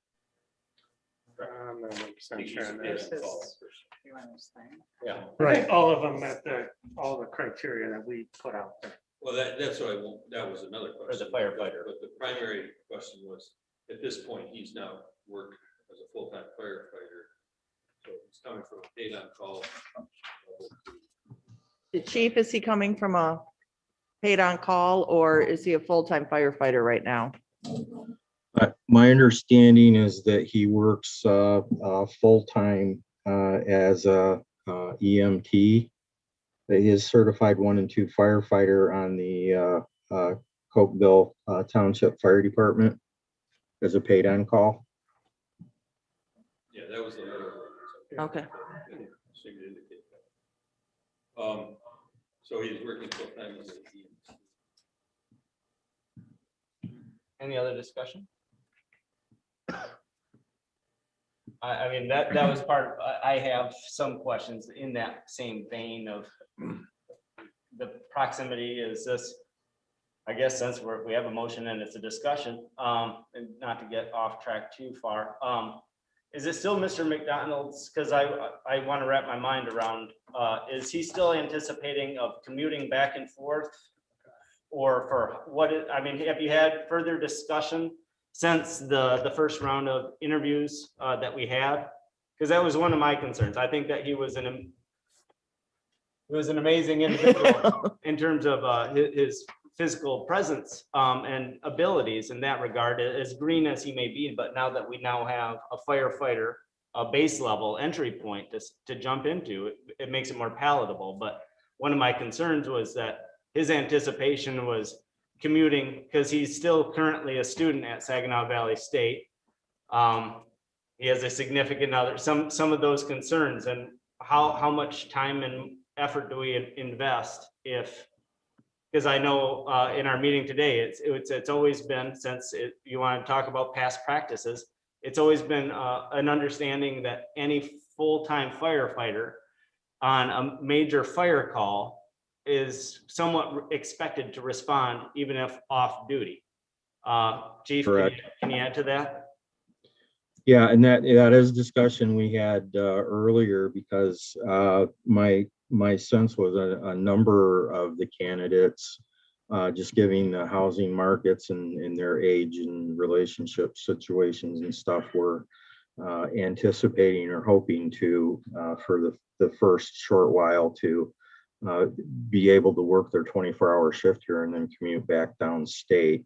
My answer to all of them was we certainly understand how hard it is to uproot and move, but to try to make an exception for an extended period of time, I don't think would work well on this department, because we do depend on the full-time staff to be able to come back in to fight fires off duty.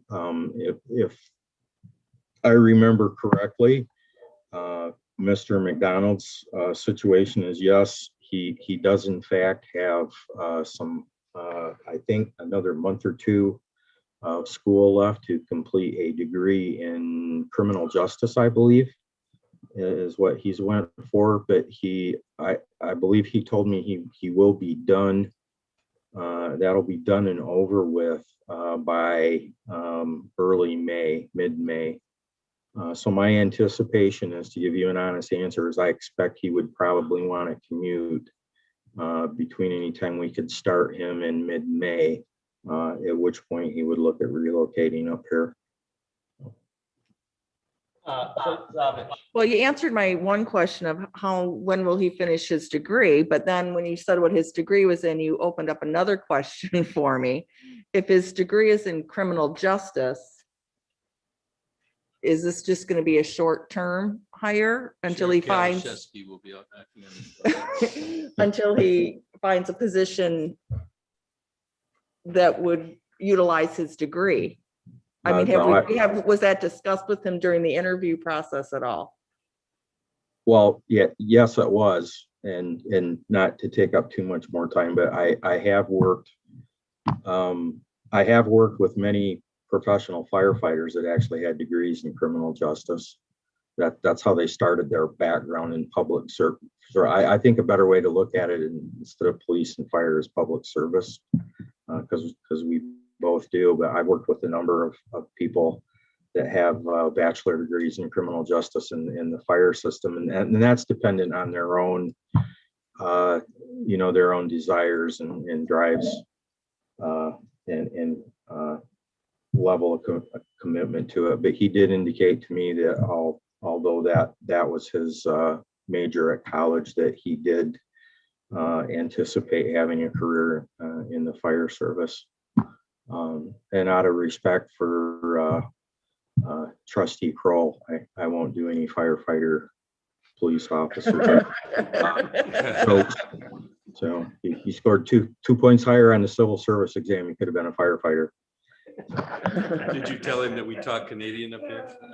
Hey, Don't you know it? Any other discussion? Chief, did he have anything else to add? I didn't mean to cut you off. oh, no. Just at your guys' discretion. Well, and the motion is to offer a contingent offer to start the process of background, correct? To start the Yeah. hiring process, I thought it was. Correct. Contingent on passing. I'm passing Yeah. all the requirements, pre-employment. Including his ability to extend a visa. To extend? Well, whatever the. Yeah, whatever- that was. is- To obtain Yeah, a visa or have a yeah, visa? He's probably here on a student visa. Yeah, He so may not be able to be you know, employed on that. whatever the appropriate procedure is To have the appropriate visa. right, Yeah. or a citizen, or dual I hate to citizen. I'm sorry, Steve. I hate to be obtuse on this, but does anybody on the board have any prior experience in dealing with employees that hold a visa like that, or what direction? I you should haven't. go? I haven't found a whole lot on it for. I don't have any direct knowledge of it, but I certainly know of a person who had a work visa. He's from Mexico, and he had extended his work visa. He had to go back to Mexico every 2 or 3 years, whatever it was. And now, but he'd also moved towards his US citizenship, which he now has. And so I do know if Matt will try to have dual citizenship.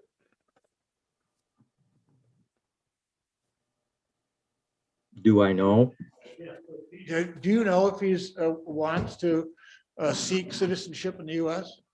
Oh, no, as a matter of fact, that's an excellent point. So Yeah. I certainly, well, when I contact him back to see that we can move on with the background checks and so on and so forth, I'll try to ascertain that. Trustee Polly.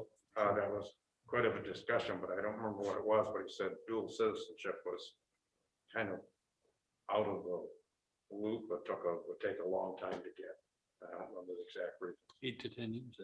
Yeah, and this is the vein of the conversation I was looking to have at the personnel, because there's Well, we some can still have there's that. some complexity Yeah. to this individual I mean, with that and- I don't think anybody of us have ever really encountered In until terms, now. in terms of this guy, it's not like you have to go to Sarnia. You know, it's not like he's got to travel very far. Well, it's a Blue Water Bridge. I mean, Yeah. It is a private bridge. We Yeah, can get so- into the But right now, complexity even of it. though he's their citizen, I don't know if they'd let him back in. You know, But because. that's on because of him COVID. to figure, that out Well, and see if he can get his. He- I guess that I was- would that was consider my him to be only- an essential employee, so. he Yeah. would But be I think they eligible. get their visa from our consul, not theirs, but I could be wrong. And Yeah, I he think would he ju- might be, he might be he able to just find a needs to go back consulate to- in he just Flint, needs to maybe go even back- in Saginaw. Yeah, he just needs to go back to Mexico, excuse me, Canada.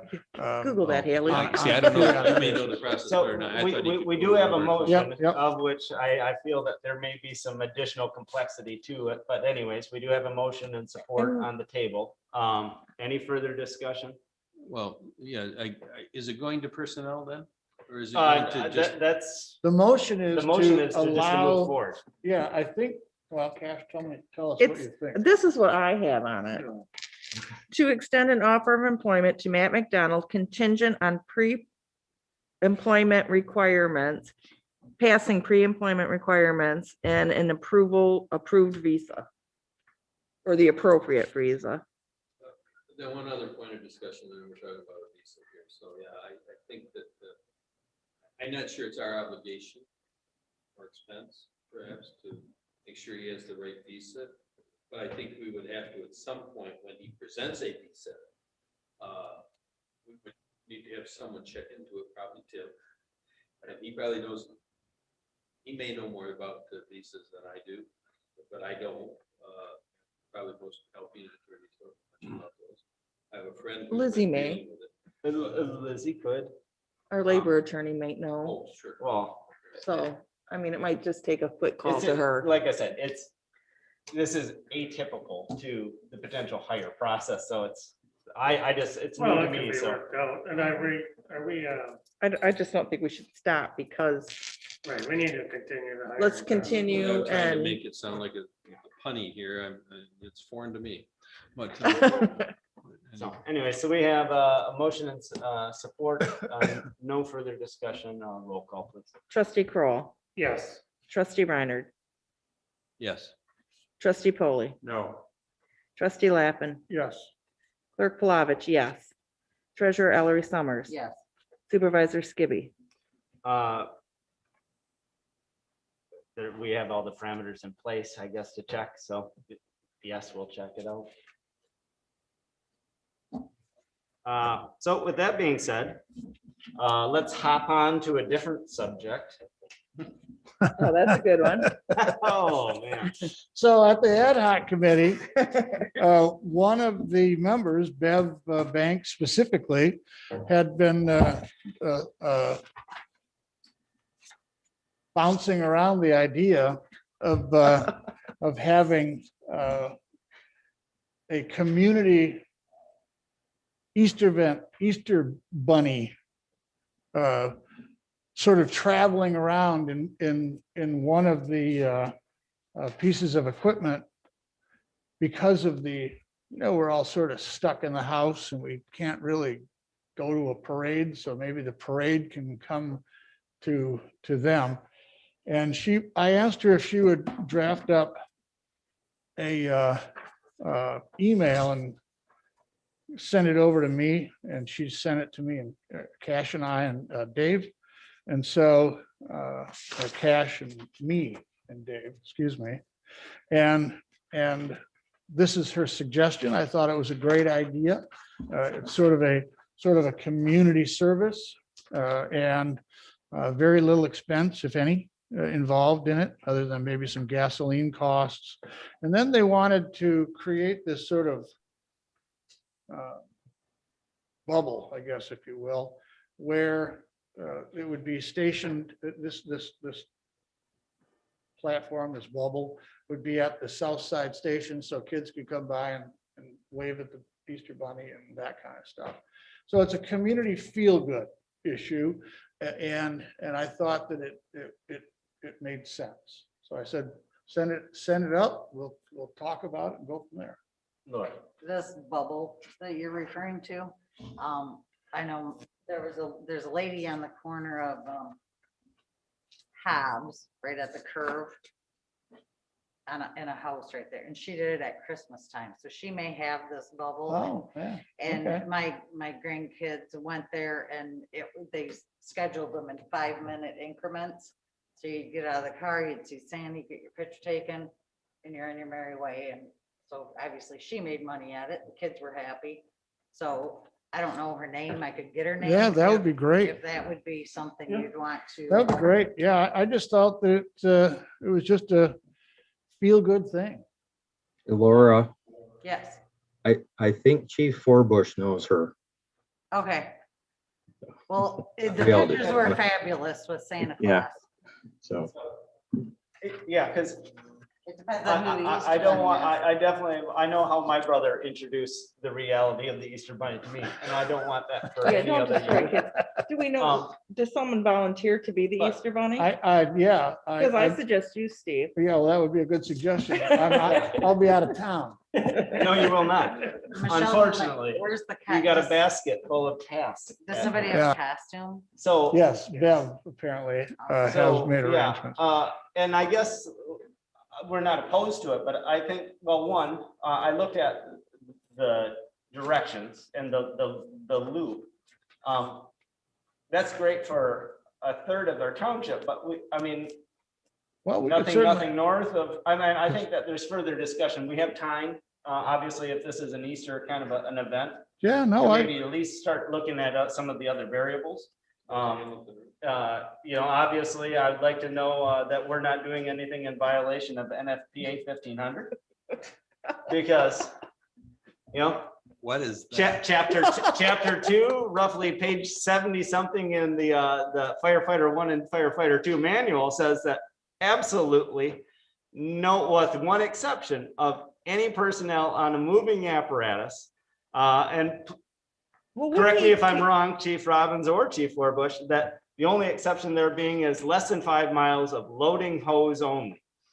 But if we can find a creative carrot of an issue to find a way around that. yeah, Would it's the okay. Easter Bunny be in the Well, engine? we should Yeah. go I don't down know. that. We should I'm probably, envisioning it on top. Just Okay, like I Santa put it- Claus was on the top. Yeah, It so rolls it's around. outside. So Yeah. clarification for either chief, that would be helpful. Supervisor Skibby, I suggest that we try to go down that rabbit hole and find that Oh, but how deep is it? Trustee as Lapp? deep as we need to go. Okay, wonderful. So I think that in the spirit of the season, I think we can continue to have that. I don't think we need any motion right now. I think let's find out with this private individual with the bubble scenario. Maybe look at the route and have, Well, there's a route.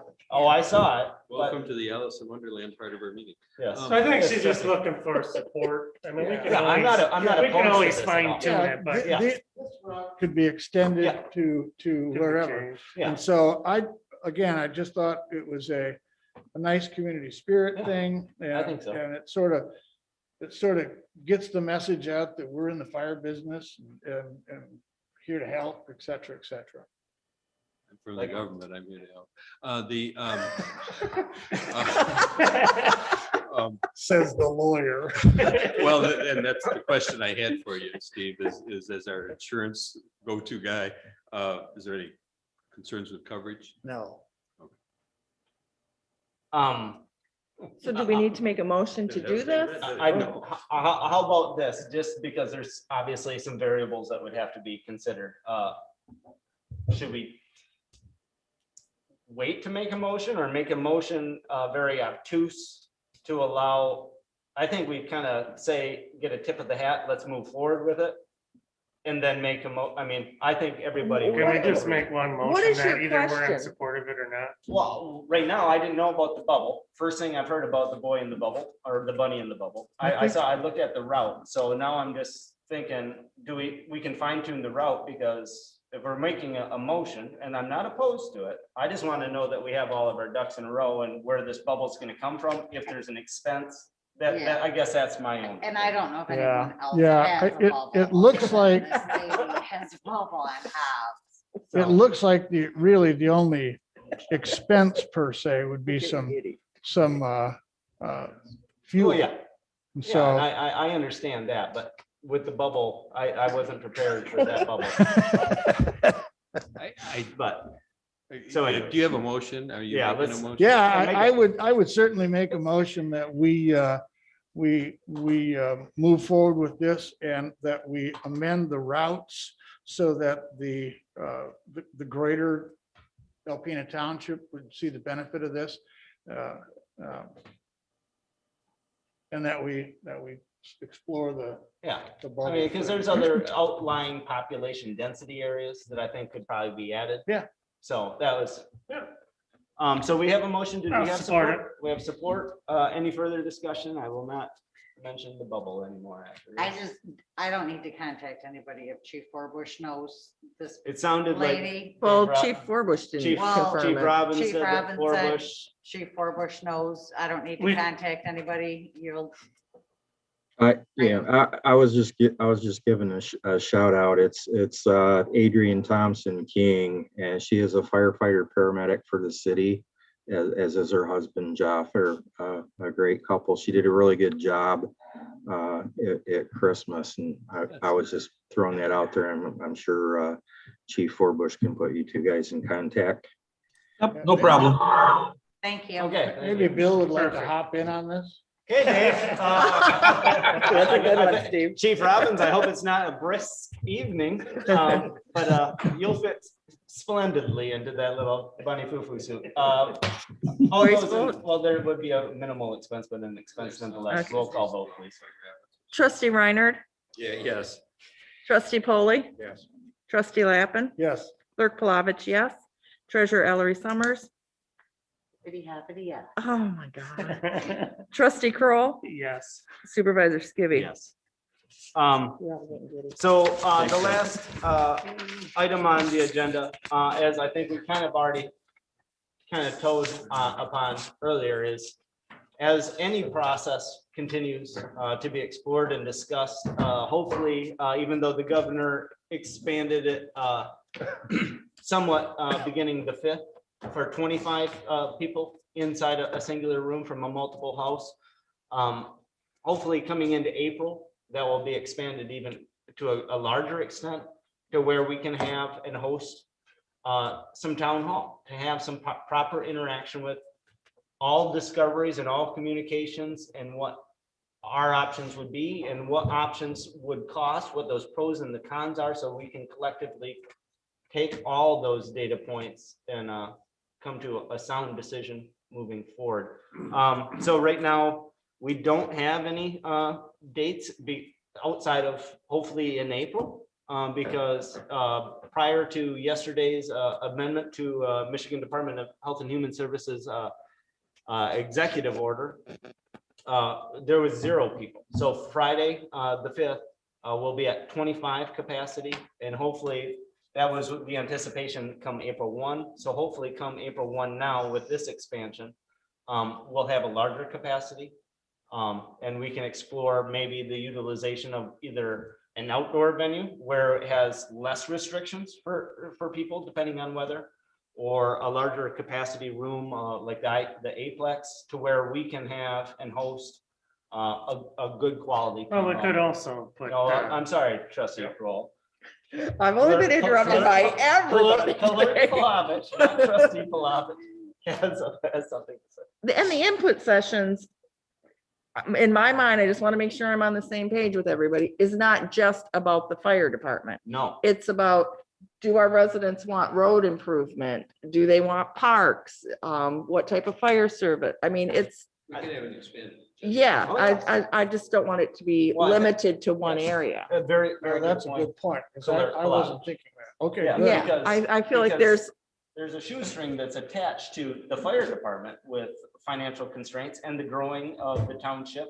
And what are, getting back to the 2016 survey, do we need to look at the potentials of expanding and taking a cross section and getting more than just a small segment of the population? Let's get as much input from our constituents as possible. Because, you know, as it stands right now, in the vein of a singular conversation is who's Peter and who's Paul in our budget? Because our road diet would be as just right now, the singularly hit thing. So is it, let the people make some of those decisions, I think is a very valid point. well, I And- think we need to hear on every area. yes. Well, our next meeting's the 9th. Correct. Then we have a meeting on the 22nd. Are we talking about this budget that we're working on for this coming fest? Because if we're gonna finalize our budget in March, We'll be finalizing our budget before the end of this month.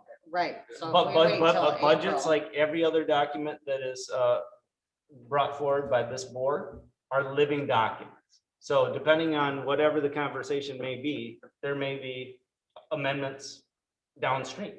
I mean, we know that there's ample fat currently that probably exacerbates that $274,244 number that could be reduced.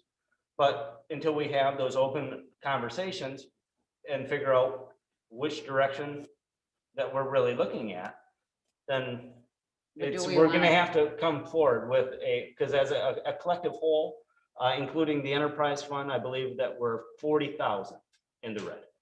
But in a singular department, that's the greatest impact to the general fund, because the only mechanism, and that would be another discussion, is what are our revenue streams and what options do we might have moving forward with expansion of revenue streams outside of constitutional and city, village, township revenue sharing? But trustee Foley, I'm Nah, long-winded. No, by all means, sir. no, I'm good. Trustee. And we're Foley. talking about our future here, so maybe it might take a month or two. Yeah. Maybe we have multiple meetings. If we gotta make a list and we let 25 people in the door at a time, so be it. Then, you know, we can work those details out. Yeah. It's not rocket science. We Nope. can get it accomplished. Trustee Foley? Something we have to keep in mind as far as our fire department, what we're doing and where we're going. We got 4 months left on the north side. And it sounds like it's gonna take longer to get things put together. You're putting a burden on 2 people, 3, maybe 4. And we don't know for sure where we're going yet. And all of a sudden I think we should check with the city. Are they gonna be willing to extend this contract? I think they said maybe they would, but it's only for 6 months. We need to know where we're going. We don't have any plan. Yeah, they said that they would do a month by month. So, well, in that same vein, we won't know as a board until we have proper communication with council. So, yes, hopefully sooner rather than later. Yeah, because as we go into our proper budget, we're just gonna have to make a decision of what's an allowable adaptation to that general fund contribution. Because there is, as both trustee Kroll and trustee Lappin said, there is ample fat in that department. So if we can find common ground of minimizing some of that fat with the general fund contribute, whatever it looks like, so that we can actually provide another function of a partner with the road commission, whatever that, it's all for discussion from my standpoint. Trustee Foley. When's our next budget meeting? Okay, well, I'm glad that you had mentioned that, because I believe an email had gone out by Miss Birmingham of looking at the Thursday, the 11th at 10 a.m. was the email. I don't know if I saw that. I don't think I saw that, No. but She I- did send it out and 2 people replied. I replied. No, 3/11 at 10 March, a.m. So- March 11th at what time? March 11th at 10 a.m. So I mean, I'm good, except at 12:30, I get my second shot. well, Yeah, yeah, So- no, I think really, We should be. the Well, you need to be reality done by is, noon that day, right? Yeah, I gotta be done. He's by got to, noon. so it's got to Yeah. be done by noon. the reality is that it should be a very truncated Yeah, discussion. Just to let you In know, a- if in it goes beyond. anticipation that once that date is moved forward and we have a full recommended budget, that for all intent and purpose, come the 22nd at our normally regular scheduled meeting, we can have a minimized discussion or items unless there's pressing business. And then immediately following, and we've done this historically as well, had a normal meeting, closed it, to have our full budget session. And we have to let Attorney Golden know because there's other stipulations once we have the recommended budget of setting forth the opt-in on health insurance or opt-out. of We health already did insurance. We already did. In and then, December. Schedule meeting dates, et cetera, et cetera. So Would it behoove us to maybe move it to 9? Or is that not a possibility? Oh, well, I thought you couldn't make it till 10, is what you Well- said in your email, Cash. We have a special, that was the one that I still had a special budget meeting at On the 9 at 1 PM on the 9th. but that is no longer afforded us Oh. because of one of our state obligated abilities as board of review takes place. Oh, okay, And all right. That will be a pretty short meeting anyways, because board of review starts on the 9th at 1 PM. Earlier would work too for me. So the So do Board we of wanna do Trustees Thursday meeting at at 11 9? is off I too? would go there. Me too. I'm sorry. No, no need for apology. I was just trying to. Sorry. March 9th is I have a. on my March calendar. 9th is no longer an option for our budget. What about the board? Our of board meeting, Trustees? we can make happen because Okay, we'll okay. have 2 hours prior. Luckily, that day is also the late day for board of review that doesn't start from 1 to 4 and then from 6 to 9 PM. So in this vein, I mean, because I'm hearing a couple things and I want to make sure that we're clear. It sounds like trustee Kroll, that you would be available earlier on the 11th, and where is the mass of the board in regards to, is 9 AM or 10 AM better? I'm good, whatever. 9 AM is better for me. right now I'm hearing that my court sessions that are tomorrow on trial somewhere else is starting to be pushed to the 11th, but if we hurry up and make this meeting whatever time on the morning of the 11th, I'll just tell them I'm going to be available on the 11th for you, because right now that's an open date. Would you Okay, be, so- amenable to 9? Yeah. Yeah, 9 sounds. 9? 9 AM on Okay, Thursday, so the then we will 11th. call a budget meeting on Thursday, the 11th at 9 AM. And that should pretty much wrap up our recommended budget. So that will be our final workshop, That will be hopefully, our final workshop before we adopt. adopt our budget. So we have a budget date for March 11th at 9 AM. What are you tentatively looking at to have the final budget date? You got anything? Well, that's what I was just mentioning is we already have, and we should have a vast majority of our board members available for a normally scheduled meeting of the 22nd. If there's no mass business to be conducted on the 22nd, we can have our regular scheduled meeting, adjourn it, and then subsequently open our budget hearing. Or we could cancel our normally or regular scheduled meeting if there's no business to be conducted. The budget meetings for the public too. Budget meetings for the public too, and I mean, that's Well, I gonna be mean, great. the budget hearing is Oh, yeah. mandatory. For the Yeah, public. yeah, from starting Friday, we have the capacity outside of us 7, 8 with Miss Birmingham, and if 10. Attorney Golden is here, we have 9, so that affords us the ability to have 16 members of the public. How long does it have to be on display? Or, 7 days. I'd have to go back to the so we MBA. would make it if we did it 22nd. Yeah, it'd actually work out well. If we don't have any, but we have 2 options at that point, of which we never really know until the week prior, if there's any pressing business. Usually the final day of getting the agenda together is when Usually, yeah, everything comes It's in. usually always waiting to hear if there's any department requests, et cetera, et cetera. But we have 2 options. If we have pressing business that we need to conduct, we can have a very short meeting, conduct said business, adjourn, open up our budget session, conduct that meeting, conclude kumbaya, or else we can cancel the regular schedule, but the 22nd, I think, is the most viable date. And that also then affords us 9 days before the 31st, which is the state mandated date of adoption. So So good.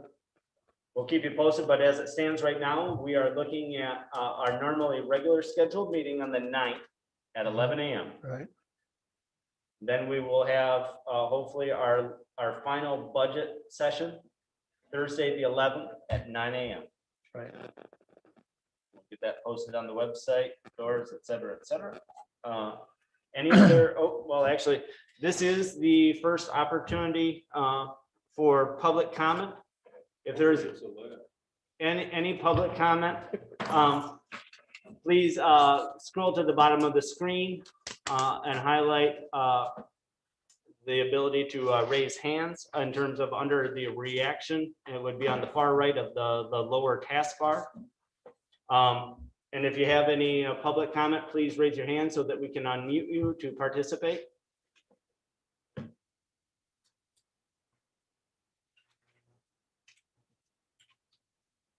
I'll repeat, this is the last opportunity for public comment. If you have any public comment, please raise your hand under the reaction bottom taskbar so that the board can address your comment.